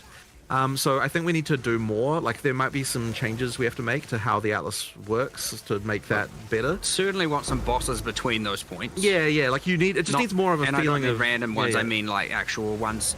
Still along a series of objective-driven kind of narrative-involved things where you're getting your. Yeah, still an end game, not pinnacle. Boss at tier 6 and maybe at tier 11, and they're the quest versions, and you're doing those, and then maybe there's Uber versions, and I'm just rambling. There just needs to be more going on with regard to how that progression feels. So that's one element. So the next one is that the tutorialization of the end game is not really there. Like, we need to do more around this so that like it actually sort of eases you into end game a little bit better. As far as like if you're a new player, like we kind of just throw you in the deep. Like, we fixed a lot of things about the introduction to the game through the campaign, but then you get to end game and it's kind of like we don't really do enough to kind of really ease you in there, I would say. Oh, 6%. And then I did have a third point, but I can't remember what it was now. There was something about that. Oh yeah, that's right. And it sort of ties in a little bit to what I was. This kind of was covered a little bit with what Mark was saying just a second ago. But like the way that you progress through the tiers, like you can go through the tiers too quickly, and then you kind of get left behind with like what rewards you should be getting, and like in order for us to fix that, we kind of need to make each tier more meaningful with regard to what you have to do there and what's going on. So there'll probably just be more there at endgame just to kind of make it feel like more of a progression and more of a and that can include more storyline elements and more things like that. There just needs to be more basically just there to make that progression feel better. The game does take a bit of a turn suddenly when you get to endgame of like it doesn't really feel like it really does feel very different from campaign to end game, and as I said, it's just a matter of sort of easing that transition, making that a little bit better and smoothing out that more for sure. I want to hone into 2 points here, because you talk about it feels like a different game, sort of a different sense of progression at least as you go from campaign into action. This is a question we're going to ask later, but it seems a good time to ask it now. Is that intended, and do you like that as a design principle? Because I've seen people say that they really like the campaign, and me myself, I like the difference, but I've seen people state that they really enjoy the campaign pacing, then they get to maps and they feel like it starts blasting, it's almost a different game at that point. So I think the audience would love to know how you feel about that difference. You do actually, I mean, you do need to get to the point at some point where you feel incredibly powerful. However, I would say that there is like a bit of a switch flip right now that's kind of not quite right. Like, there's definitely something that ain't right going on there. Well, there's two. There is the character power side. I mean, a lot of people are getting to endgame. Excuse me. A lot of people are getting to endgame and they aren't just becoming gods all of a sudden, right? A lot of people are struggling and falling off and can't sustain maps and are dying, and it's not like you get to endgame and all of a sudden you're ultra powerful. But a lot of people are getting to endgame and then are just lost as to what to do, right? Like, a lot of players really like to be told exactly, here's what you do, here's what you do, here's what you do, here's your next objective, here's the thing to look forward to. And something just like complete 10 tier 1 maps is not a fun objective, right? That's just like, okay, sure, I'll do that. Where we could do that a lot better, right? Go to this place, travel here, do this exact thing, discover this, do a tower, run this breach, all these things we can have obviously way better objectives and ones that we could still design. And you're getting your passive points for each, and you're like, okay, the next thing it wants me to do is this exact thing, not just, I've completed my 10, now it just wants me to complete tier 2 maps. I see. I'll just keep going, sure. So there's no, like, whereas the campaign's very story, it's like, go kill this boss, get here, and you got NPCs talking to you and everything, and then all of a sudden it's just, now I'm killing stuff, ticking up this ticker, and, a lot of people probably aren't really getting into, based on the tutorialization, they're not really getting into the towers, the tablets, all of that stuff, and then they're just also possibly finding it a bit too hard, and they're dying, and so yeah, it's not as friendly to the people who, especially non-PoE 1 players, it's not as friendly to them as we would want it to be at all. that being said, like obviously there is also the capacity at that point to just be like, all right, I'm gonna change my build to do this or go do this, and now I'm just like obliterating everything everywhere. And you don't have all those like story events breaking up your flow of gameplay. It's just like map, kill everything, map, kill everything, map, kill everything, which people love. But yes, for those who know how to do that, that happens too soon. And for those who don't know how to do it, they're like getting stuck in a hole and finding themselves very lost. So yeah, 2 sets of improvements. The people that are going to obliterate everything, they're going to have their fun no matter what. They'll get there a bit later, sure, if that's how you want to think about it. But it's way more important to not just have that like very much narrative-driven change in pace where all of a sudden it's just like, and it's gone. And now you're just doing, you know, kind of random stuff. You know, what am I supposed to do next kind of thing? And yeah. So yeah, there's a lot going wrong there. More content would do it, more time on it, more quests, more, you know. But again, POE 1 had a lot of this stuff, and it had so many different axes. If you didn't like one thing, you could do another. If you didn't like that, you could do another, and you could do certain things earlier or later. And we just need to get to that point where there's just more better, without overcomplicating everything. So my last follow-up to this in-game topic, and I'll send over the guys to continue the conversation elsewhere. So you mentioned that there's a little bit of a separation from what I'm hearing about people like know how to blast, like they're going to go anyway, right? They're going to crush through and destroy it. Then you have the people that are like kind of learning the game, getting into the in-game that might like get stuck and lost. How do you feel about the, you know, one Porto? Then now that the game has been out of the wild, does the one Porto feel like it's widening that gap and punishing players who maybe are learning the game too much? But it's the people who are going to blast regardless. It doesn't matter because they're not going to be dying consistently in maps. So how do you feel about one Porto state of mapping currently, as well as XP loss still being fairly significant, even though in the previous interview was stated that you don't feel like you need to have the XP loss as much, considering you do have that one Porto defense. Right. We're in a state where we currently have both of them. So first of all, we did discuss quite a lot about whether or not we want to go back on one portal or not, and I think that it comes down to the fact that I think that it just would really not feel the same if like the whole death actually mattering thing. I think is actually important. Like I think we sort of decided, like, because we discussed because we were talking about the pinnacle boss thing. Obviously, the discussion came up of like, okay, should we just be allowing 6 portals everywhere? Should we be allowing checkpoints everywhere? And I think we ultimately decided like we really don't want to go that way if possible. So we're gonna try like that, and that's kind of where we came to. Like, well, first we'll try with this pinnacle stuff. We'll like make sure that that's like something, because you know that's actually something we've got like true economic value that you need to actually preserve. And so it matters a lot more, and like the amount of time it takes you to get there and everything that matters. But I think if like then to me, I feel like to be a game, you have to have some level of failure being possible, and the 6 portal thing. Like it really just does. It really, to me, it just so never what about really 2? led to a situation where you felt Why does like it you have to really be could fail in the 1 or same way. 6? Just so yeah, I'm not give really us a fan. 2. I much prefer Give us the one whole, like, crappy death death thing. per map. To As say, XP okay, that was penalty, bullshit. Now I gotta lock part in. of the thinking That's around all you have to that do. is that like it's Doesn't kind have to of be keeping you 6. in the place where you're supposed to be, as far as like, you know, if you're dying all the time, then you're Or probably have not 6, ready to but keep it's going one up death and then second death the it's power gone. curve.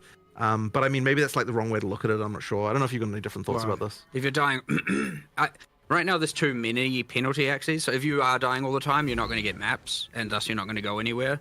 And you also, it's kind of like an add insult to injury. You're also now just not leveling. So But yeah, you do have to have it. So that, I agree. I think it's there's a few axes, and I think they're just a bit too severe when all combined together. Combined with, I also think that the very start of maps is just too difficult.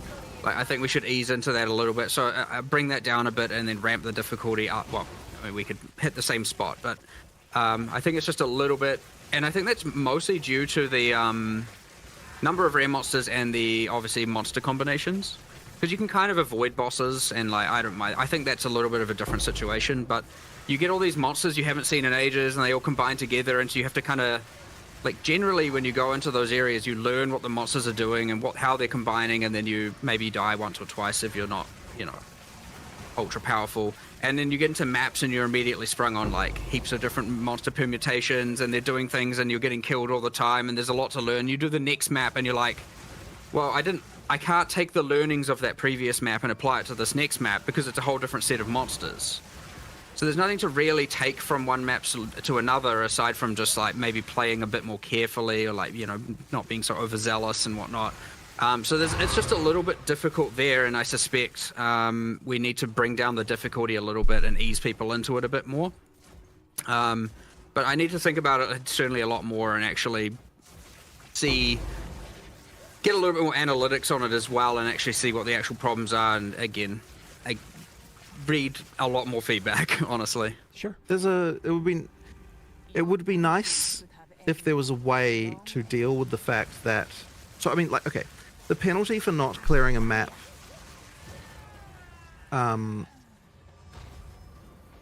we remove the extra content from the map, and it would be nice if you could just spend another map and still be able to do that content. But unfortunately, that isn't possible. Like, so for example, if you failed on the boss, then you just spend another map and then you can fight the boss again and do that whole thing, right? Like, that would be nice if that was the case.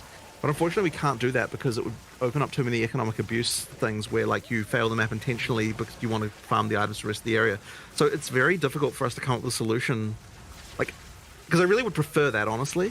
It'd be nice if we were able to come up with a solution that would allow you to redo content by spending an extra map without having to, like, have all the problems that being able to rerun a single map would actually cause. So, yeah, like, I sort of wish I could come up with a thing for that. I personally want to keep the one portal and adjust the other axes and see how that plays out before compromising on the one portal. But yeah, it's a bit tricky. It certainly is the case. We have discussed this so many times. Like, it's come up, and before we released it, it's like people are going to definitely complain about this, and we're like, we know, and we haven't found the solution. It's a common question. Had to ask. Yeah, I understand. Fair enough. Yeah. So now there's a lot more people. Well, now there's a lot more feedback and a lot more people. It's much easier for us to get the specifics on how we could get it right, like, for sure. Not to say it's now trivial to do. It's still hard. But there's a lot more information there for us to be able to, take less of a shot in the dark, so to speak. So I would expect some changes. We'll have to wait and see. So we're cutting it a little bit tighter because we have a lot of questions. So I'm going to try to speed run as much as we can because there is a section that I care very much about. It's minions. So let's get there, okay? Let's just dive into it. And we're going to talk about ailments, damage with time effects. We're talking about ignite, talking about dots like poison, for example. So the question is, what's your feelings around it on a hit, as it scales on hit, opposed to its dot scaling, which we have a bit different scaling in POE 1, because now it's based off the actual hit you're doing, which was taken away from POE 1. So what's the reasoning behind this, and what's your thoughts on it? Know that one? Well, I can't remember the history of POE 1 too much, but I understand the difference. I mean, I personally prefer that the heavier the hit, the more the dot. The issue we run into is, of course, then you just get... It's either balanced around the extremely hard heavy hitters and everything else can't really scale them currently. And then you get into the thing, or you go down the POE 1 route where a bunch of skills have ailment penalties and a bunch of them don't, and that more normalizes it so you can play any skill to do the dots. I would say I prefer the asymmetry where it's like, here are the skills that are generally better. The problem is, I'd say that's, again, I mentioned the bleed Hammer of the Gods thing earlier, where it's just now the bleed one-shots the monster, and, you get into that kind of situation. So there's a whole bunch of balance here to get right, but I don't want it to just be like, well, implicitly, I don't want it to be like you can play any build and bleed. You should have to have some combinations, and there's more mechanics and more things we need to add, or more unique items and all of that stuff. Specifically, it's tricky because, generally speaking, when we're doing first pass balance things, I really like to avoid... I like the bumpiness where we've got, like, different skills being better at different things. And I really don't like it when we end up in a situation... Like, for example, in... you've got the whole, like, damage effectiveness on spells in POE 1, and it's like, this is a thing you do to solve a balance problem. Like, this is unrelated to ailments, but, like, I'm saying it's just another example of one of those things where you're like, oh, I've got this problem. I'll be These listening, skills are sort of all out of line with each other, and so we have to do this, like, sledgehammer to it. We're like, okay, we're going to go and we're going to normalize everything. And I kind of hate that type of thing, and I really try to avoid it wherever we can. And it's kind of one of those annoying things where as games get, like, as you do more and more of this balance stuff, you kind of end up with more of these kind of normalization procedures that go on. And so it's nice if we can find ways to avoid it if we can. And that's kind of why I like to try and pitch everything. Like, we started with in POE 2 with a lot of things having, like, going back on a lot of those sort of normalization procedures we did from POE 1. And ideally, we would be able to find different solutions that don't involve having to do that. But it's one of those things that I worry we might still having to do some of that stuff in order to fix problems. But ideally, we can avoid it, and that's kind of why we went back on some of those normalization procedures for PoE 2. So one point, just real quick here about bleeding in particular, because you're talking about bleeding. Mm-hmm. Since you can't bleed on energy shield, bleeding style element builds are basically disabled against energy shield types of mobs. So Mm-hmm. feelings on that, is that something that's just like, well, that's as intended? Can't bleed on energy shield. If you're running like a, You can- unless you're breaking the energy you can- shield, your hit's not going to apply bleed on energy shield, for instance. I thought that the I don't think that's even true. the that thing not? with bleed was it's supposed to bypass energy shield. It does, Yeah, but but- you can only apply a bleed if the hit deals damage to the life pool. So if you're playing CI, you're essentially immune to poison, care, and bleed. I will take your word for that, but if that is how that works, It that wasn't is how it was not intended to how be that how it is was. meant to work. Yeah, it's I supposed only, to be I only say this because yesterday I heard someone upstairs talking about this and going like, people are just wrong. You can apply bleed to energy shield. Look, and then I was like, okay, but I'll confirm that after this. And look, if that is how that works, that is like bleed was actually supposed Not to be like an supposed- yeah. anti-mage mechanic, not a like, like as in like you can Yeah, bleed yeah, someone yeah. past their energy shield. So Well, if- like that if was kind you of the are idea right, there. So And I'm wrong, Yeah. then Quinn has thrown me under the bus because I asked that question from him. So well, again, we'll take. we could easily be wrong. Like it's amazing it also how could yeah. be that it has Yeah. been changed internally and not yet externally. That is Right. another thing also. And like someone may have fixed this some 2 weeks ago and we never Yeah. got it live or something. Who knows? Like, Yeah. I'll look into it. It's not meant to work that way. all right, moving forward here, we are on elements, and now we are into ascendancy swapping. Is the next topic here. So these are kind of going back to conversations we've had previously in interviews where you guys were debating it and you wanted to see after the launch of the game, where do we stand? Personally, I still like not being able to swap. I know no one will like that hot take. And there are plenty of other developers here, and I remember even pitching it, and I was like, "Is this your hill to die on? Is this what you believe?" But that being said, I still prefer that decision being ultra important, and I prefer that decision being locked in. But it's one of those ones that's really hard to rationalize why it's better one way or the other. To be honest. Like, it wouldn't be the end, like, that hard to actually convince me the otherwise, because it is not the hill I would die on, that's for damn sure. So I don't know, it's like, I have my preference. I don't know why I have my preference that way. I guess I just like more decisions, especially about characters, to be a bit more final, but that being said, we have respecking of everything else. I don't know. I don't really know where we're going to go with this one, aside from, like, sure, we'll reevaluate it and we'll see. But at the end of the day, we have a lot of developers that feel very strongly, and then we feel one way, and we discuss it with those people, and we kind of see where we land. But like, we're not going to ignore, the opinions and preferences of our team, either our design team and whatnot. Just to overrule it, just because. That being said, I sit on one side of that fence for sure, that probably the majority of players do not sit on. I mean, I'm 55% in favor of re-rolling ascendancies personally, so it's very hard for me to argue against it when I would say that I would allow it. But I'm also, once again, like, other people on the team feel more strongly. I mean, what I would be open to is, like, I understand you have to go online to have a look at what those ascendancy classes are, but I would be more open to having in-game things where when you're creating your character, I don't want to not in a way that wouldn't overcomplicate it for new players, where they're like, oh, what are all these? What are ascendancy classes? What's going on here? I'm not really in favor of that argument personally, because I don't think that you are equipped at the point of the start of the game to be able to assess what the ascendancy classes are. So it kind of does. I don't really think that really holds water. It's less for new players, I guess. Yeah. But then again, experienced players already know how to get that information. So I don't know the right solution there, honestly. But you can bet it's going to come up in discussions another 55 times this year. So Surely. We'll We're see. just at the start of it. Again, we don't want to take too much of your time, so we just keep up with speed running some questions. And the first one here is, given the current TTK is a time to kill of pinnacle bosses by many of the stronger builds in the game, I guess the question is, what is the goal for build power? Is one-shotting pinnacle bosses an intended power level for builds, or is it the intended to assign something else? It should definitely not be the case that the first time you fight a pinnacle boss that you one-shot it.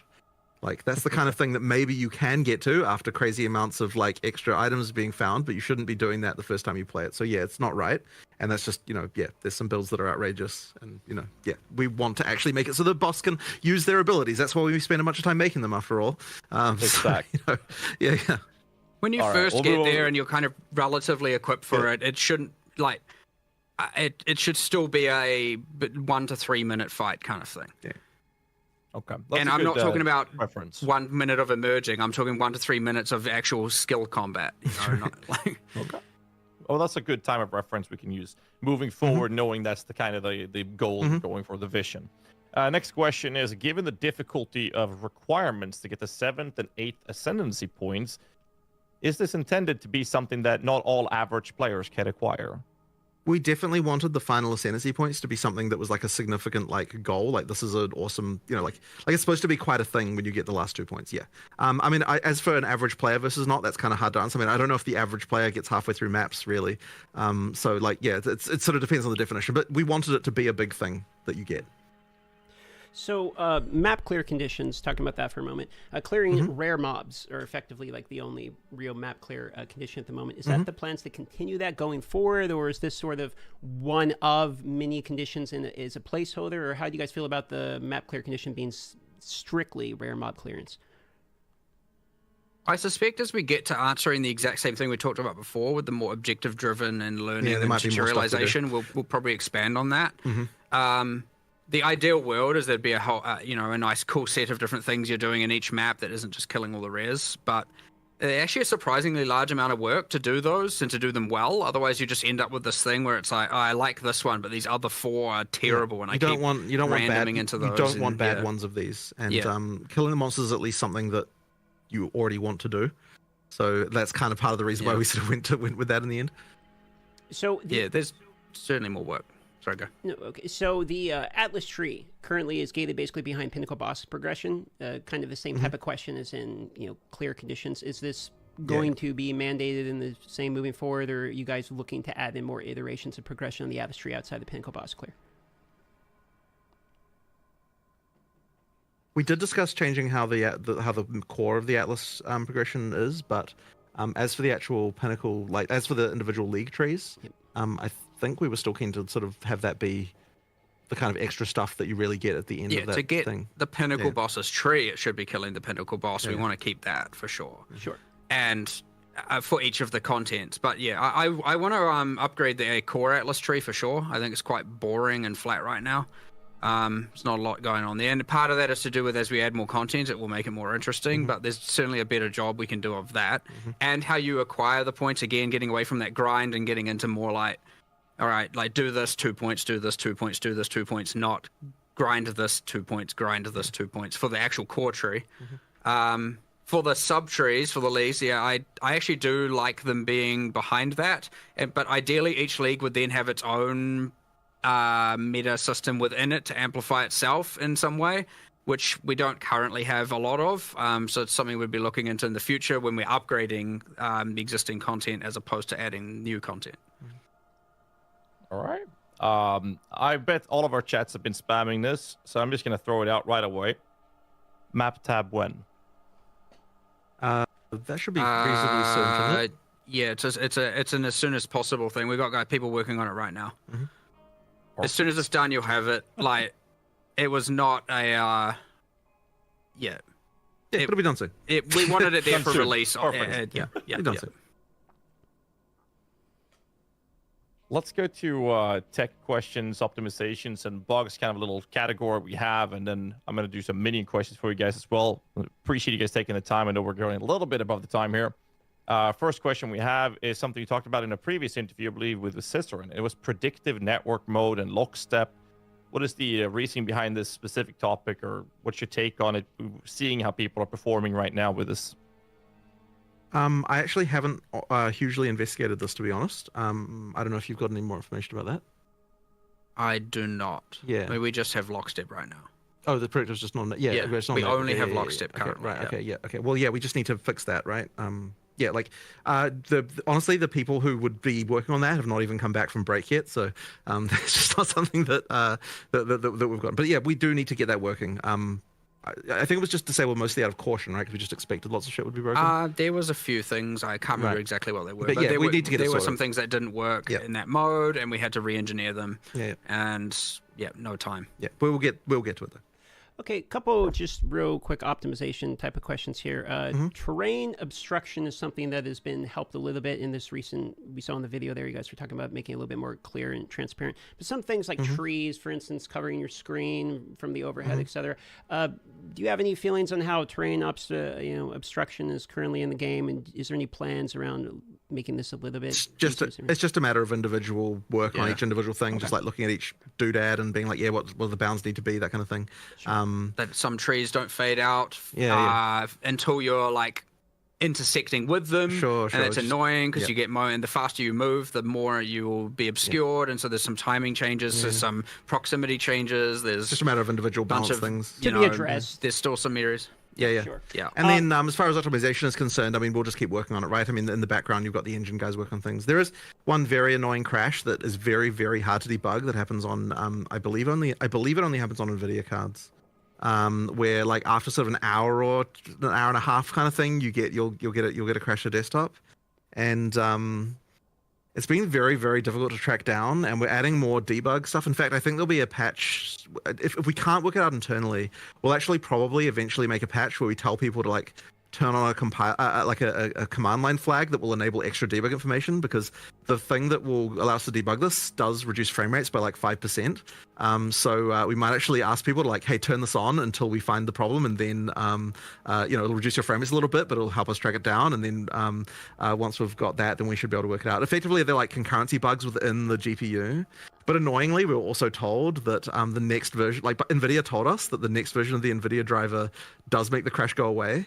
But then they also said that they didn't know why that was the case. So I don't know if we can 100% rely on that either. So there's something weird going on that's like quite hard to track down going on here.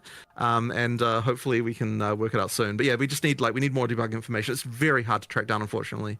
Got it. And it's kind of annoying how it takes so long to reproduce. Like there's even a thing where like the first hour after we do a restart patch, we don't get any of those crashes because it literally takes more than an hour to reproduce. And then after that, they start coming in. So there's like something weird going on there. But it's the most common crash, and like we're just like really annoyed. It's just very annoying to deal with. Thanks for the answer, because that was a very common question. People were talking about crashes and wanted to ask you about it, so good answer there. Yeah. At this portion, all we have left is some minion questions from Ghazi, just a couple of them, and then we're into the rapid fire portion, and then we're pretty much done. So try to get you out of here in 10, 15 minutes. Go on, Ghazi. Sure. Let's just dive into the nitty gritty. Let's talk about Hodor, minion body blocking in doorways. Let me just add the word "come on." So, Solutions, I please. mean, yeah, like this is something that we need to work out a better solution for. Like what I can say is that, okay, so people will immediately say, oh, just make it so that minions can just walk through each other. And it's like, we've done that and it sucked. And it doesn't just suck because of that it looks bad or something. Like it sucks to actually, it actually just makes the minions play worse. So we need to find another solution that's like smarter somehow that like fixes that issue. One thing we are planning on doing, just as an initial test that we've got, I believe someone's doing at the moment, is at least making it so that when minions die due to distance, that they respawn immediately near your character rather than it waiting until the next refresh. So like that'll at least maybe help a bit, but I don't know if it's like the full solution by any means. But there's something we have to do around this, but I honestly don't know quite what it is yet. And as I said, like all of the obvious solutions, as you might say, we have tried and they weren't great. So it really is going to take something a little bit more complicated to do to work out what we're doing here. But yes, I appreciate the issue for sure. Like I'm not saying that we're not going to do something about it because we have to. I'm just saying that like it's not clear yet what that is. And at the very least, in the meantime, we can do the respawn instantly upon timing on distancing out. Which will help a little bit maybe, but yeah, more needs to be done. It's one of the big problems people complain about with For the sure, build, for sure. For them rubber banding to you resurrecting is much better than them dying, because that is part of my other question I had here. Yeah. However, in POE 1 there is a feature added as a modifier on well-telegraphed boss abilities that you're supposed to, as a player, dodge when your minions can't, because you can't control them, so they do less damage to them. POE 2 doesn't seem to have this based on the data mine I've been checking, which seems to be that they're just expected to literally just die, and then you have to sit there and wait for them to resurrect.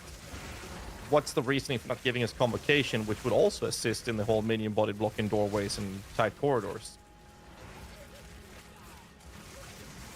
Are there not minion things in AI? We did do some of that. Not that I've seen. This I can't remember exactly an AI.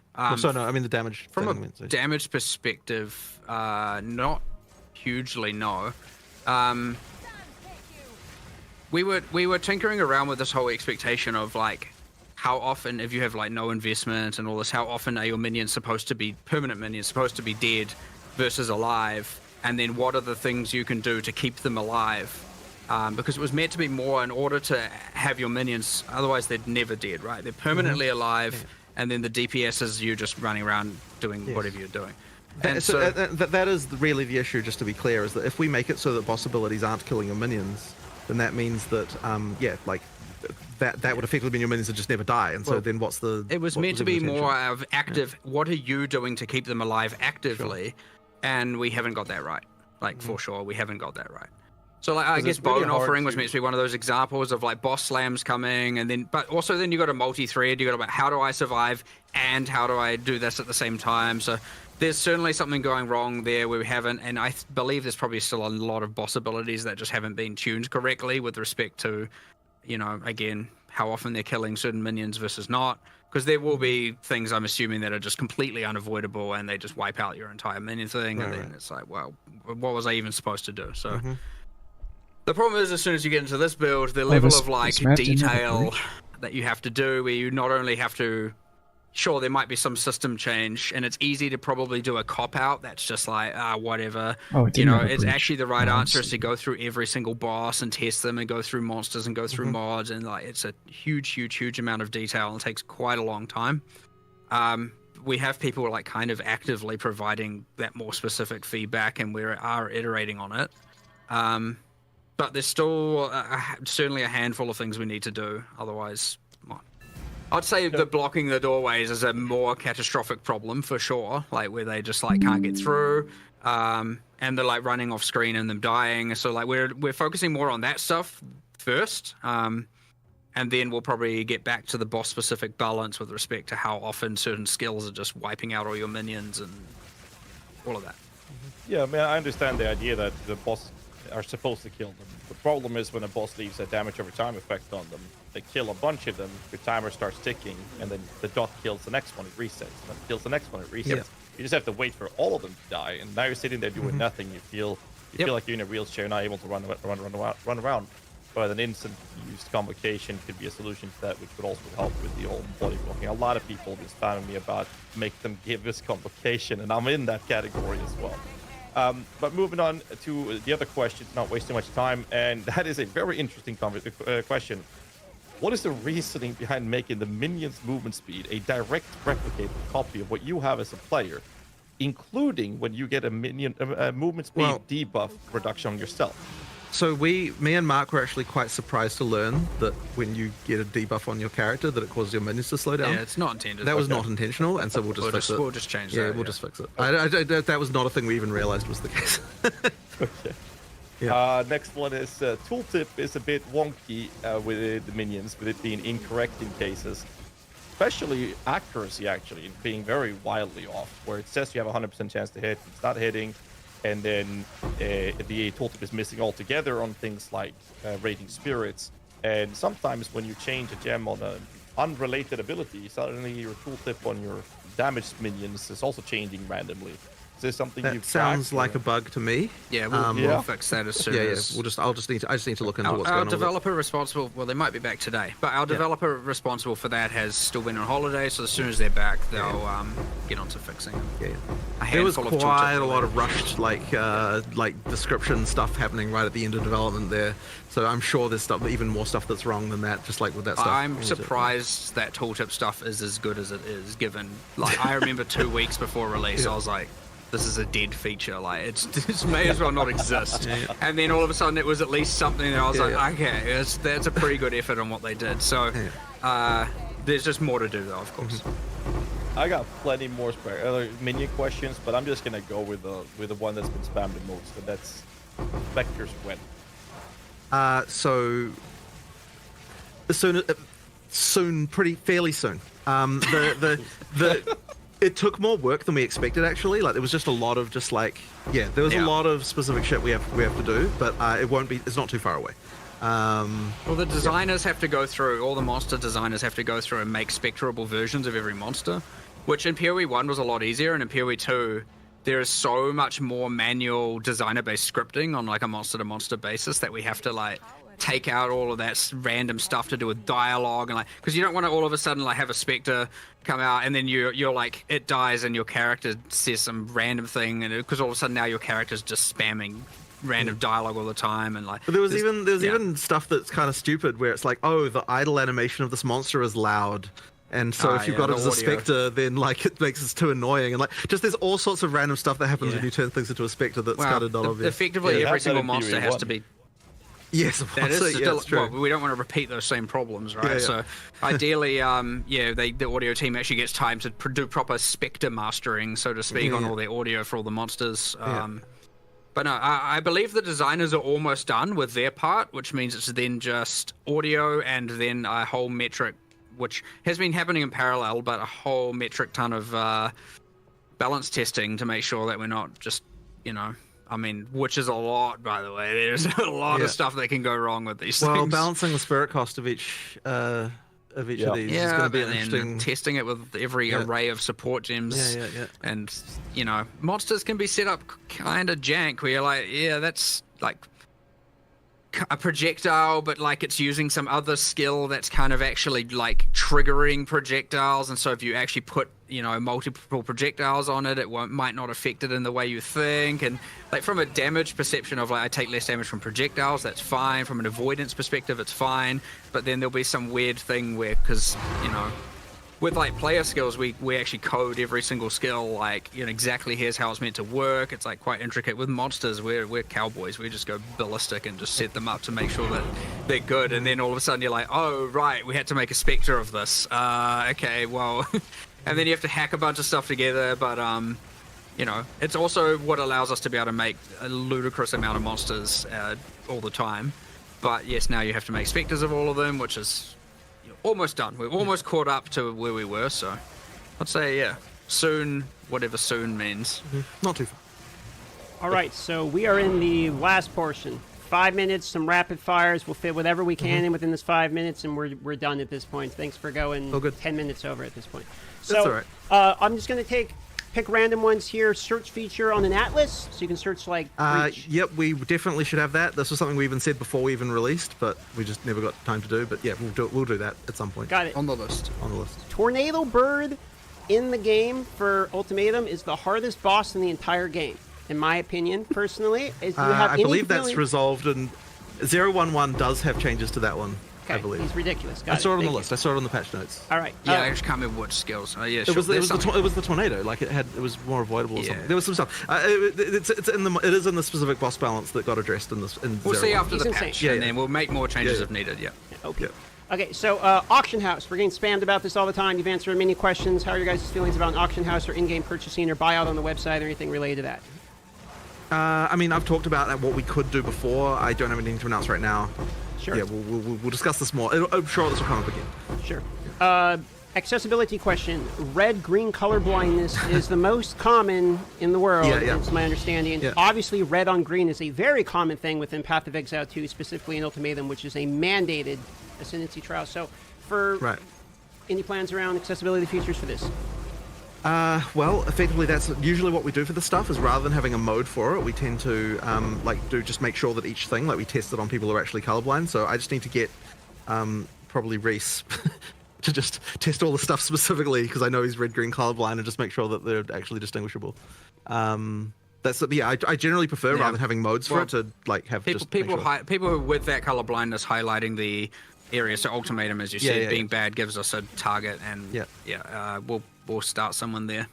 Sure. Speaking of visibility, rare and blue mobs. Can't really tell they're rare and blue mobs, or magic mobs, I should say. There's no highlight on them like in PoE 1. You know how there's like a little highlight Yeah, around yeah, them. yeah. So you can't. So the visually tell intention the is that difference. you can tell when a monster is based on the effect of the actual thing itself. There might be some cases where we're just not being successful in that regard, and so we just need to improve it. We're going to do more there, and we are going to try some things that are give them magic and rare identifiers that aren't.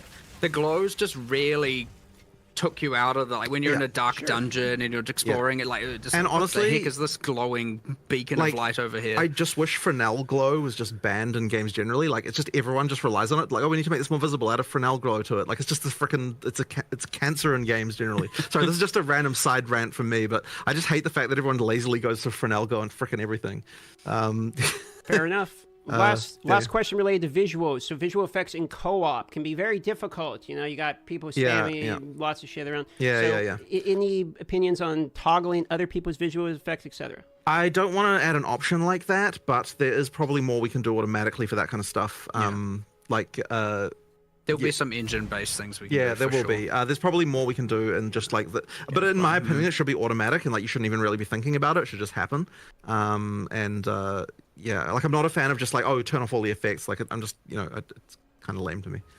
Fair enough. Disenchanting flasks for quality. They're one of the things you can't salvage in the game currently in order to get like the quality baubles back that you'll be able to do on flasks. Right. Is this intended? Is there really any reason why we shouldn't do that? I know you were like, oh, it's because it doesn't thematically fit with a hammer on a bench. Just smash the glass. I mean, I think that's why it is, but like, I have nothing against adding it. Yeah. We can probably change that, right? Like I think it was more like, you know, let's do something interesting for flask salvaging and crafting later and save that, but we can add it for now. We should just add it. I have no problem adding it. Yeah. Okay. So we should probably nerf the drop rate of flasks slightly. High levels. It's just a random note that I was thinking about yesterday as I was picking up tons of flasks. Random side note. We've almost got all of them. Checkpoints and maps in order to backtrack in maps. How do you feel about that? So not for resurrecting purposes, just for fast travel purposes. It's not a terrible idea. I'd have to think a little bit about how we would position those. About not vision against it radius necessarily. for the goddamn I guess the feeling is that there's not so many like objectives in maps in the same way. When you do those linear maps and you missed a rare monster, you want to go play something else for a while. You're right. But, so yeah, we should probably do something about this, but I don't have an exact understanding of what we'd need to do perfectly. Sure. Yeah. On the table, however. Okay. Being able to see gems without cutting. Currently, like you got to cut the gems and look at the list of skills. I mean, I don't really have anything against it, but where the hell does the option go? I'll think about that. I'm not really against that. Yeah. Maybe on the G button, top, click at all skills. Yeah, maybe. Yeah, maybe. Right. Maybe. Gambler in the hideout. We have all the other vendors, but we don't have like a gambler in the hideout. For instance, like Alba normally does. The reason for that, what was there was something very broken at the end, and we quickly turned it off. But I think we just need to fix one thing and then turn it back on. Okay. There was something very bad exploitation tier, and so we were just like disable. It's like 10 minutes until deployment kind of thing. 4 left, and we got through all of them. Okay, so Venom Quest is currently the only one that you can't reselect the rewards. So, for instance, you can reselect like the Titan Dome with the Life Flask or the Charm Duration. You can't select from like Chaos to Attributes or whatever. Any opinions on keeping that permanent, or can we reselect? I want to add a way to change that, which I know people might be like, hey, well, hold on, then why don't you want to allow a way to change the sentences? And the answer is I don't know. That's just how I feel. But we'll allow you to change it. I might feel differently later. But yes, I do want to add a way to change that for sure. Okay, movement speed on boots. Any feelings about having them be implicit, or I mean, basically movement speed mandatory on boots, or else you're really slowed down. So, how you guys feel about moving movement speed to implicits, or do you have any feelings on movement speed on boots? I mean, I don't think it's necessarily a problem to have a mod that's really, really valuable on an item that you definitely want to go for. Like, boots is certainly the case where that's, like, the most extreme, but I don't necessarily think it's a problem as such. So, you know, like, I personally don't have a problem with it, but I don't know if you feel different. I like it. Yeah. I like having it that, like, I think it's good. I mean, if you added move speed implicitly to boots, would you then be like, okay, well, like IPD on weapons, like you start to get into funny territory in some sense, right? We're like, you know, so anyway, that's kind of our feeling on it. Last two, UI customization options. Is that potential? I mean, you'd have to be more specific. I think people just want to be in general, no, like. Yeah. If you're looking at, like, you know... Like, we're not going to be World of Warcraft, like, like UI mod type there.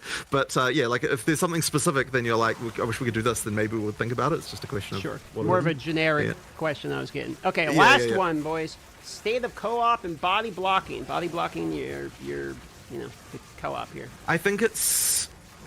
There's something not right about it. There's but- something not right about it, I agree, but I do think you do need it to make things feel more physical. But there is something not right about it.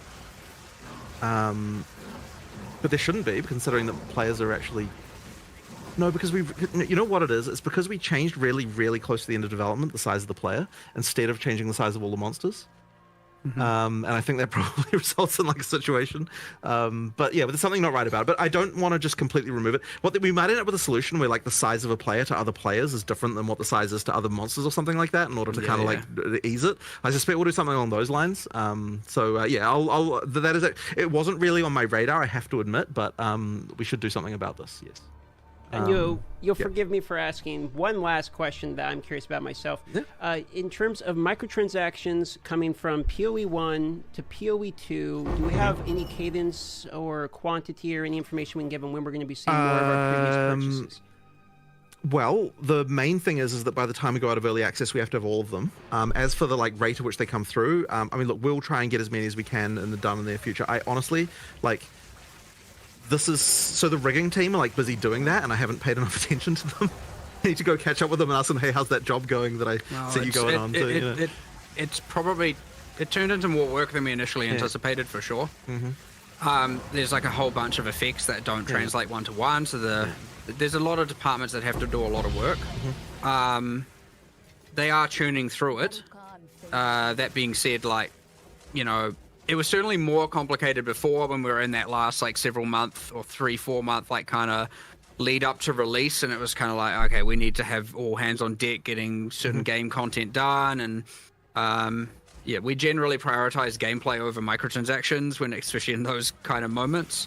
And so now it's going to ease up a bit, and we can allocate some resources, a bit more resources there to get more of them ported across. But yeah, it did end up being a little bit more work than we actually anticipated. It's not just like a copy-paste job and it's done. Some things have to be like kind of re-authored to actually work in one over the other. Mostly due to like lighting, I suppose, really is what is the big difference. Yeah, so I don't have an immediate cadence for you, but yeah, we should start getting them coming out, like rolling out relatively soon. All right, and I think that pretty much wraps it. I mean, we're getting spammed about Path of Exile 1's 3.26, but unless you want to talk about, bit of a long topic to get into at this point. Yeah. So I figured I'd just throw it out there, but that's good. it, guys. You want to wrap it up? All right, excellent. Let's just say thank you for coming, and I wish they would have said something about the new POE hour. Just say soon, we or appreciate you guys' time. couple months. Sorry for going so long, but pleasure having you guys on. Hope you guys enjoyed it, and can't wait for the patch notes. And we'll see you guys very soon then. Awesome. Thank you very much. Thank you. See you later. I want to say thank you also. Appreciate the opportunity. Thanks for coming on the podcast. Sorry it was 20 minutes extra. All right. Well, that's probably where I'm going to end the stream. Some solid questions answered. I'm super surprised they aren't going to... oh, Kevin, are you still here? I could show you the loot filter thing real quick while I'm streaming. Yeah, I'm surprised they aren't going to nerf. I'm surprised they said they're not going to really nerf stuff unless it's super extreme until the full next league and content update. I don't know if that's a good or a bad thing. I guess it's kind of nice that my my build isn't going to get nerfed. I was kind of hoping even if it was nerfed, that meant they were going to bring other skills up. I was going to have some new stuff that looked cool, possibly, but yeah, I think that's basically it.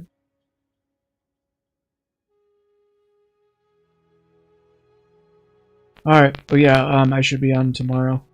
I don't have a whole lot of stuff to do. I do have to work in the afternoon, but probably on about the same weekday time. Around like 12 or 1, all the way to like 3:45, 4. And yeah, talk to you guys later. Later, Ryo, everyone that's hanging out here. Journey, Kevin, everyone. Appreciate it. And yeah, I will talk to you guys tomorrow. Everyone have a great rest of your weekend. And go find some cool shit.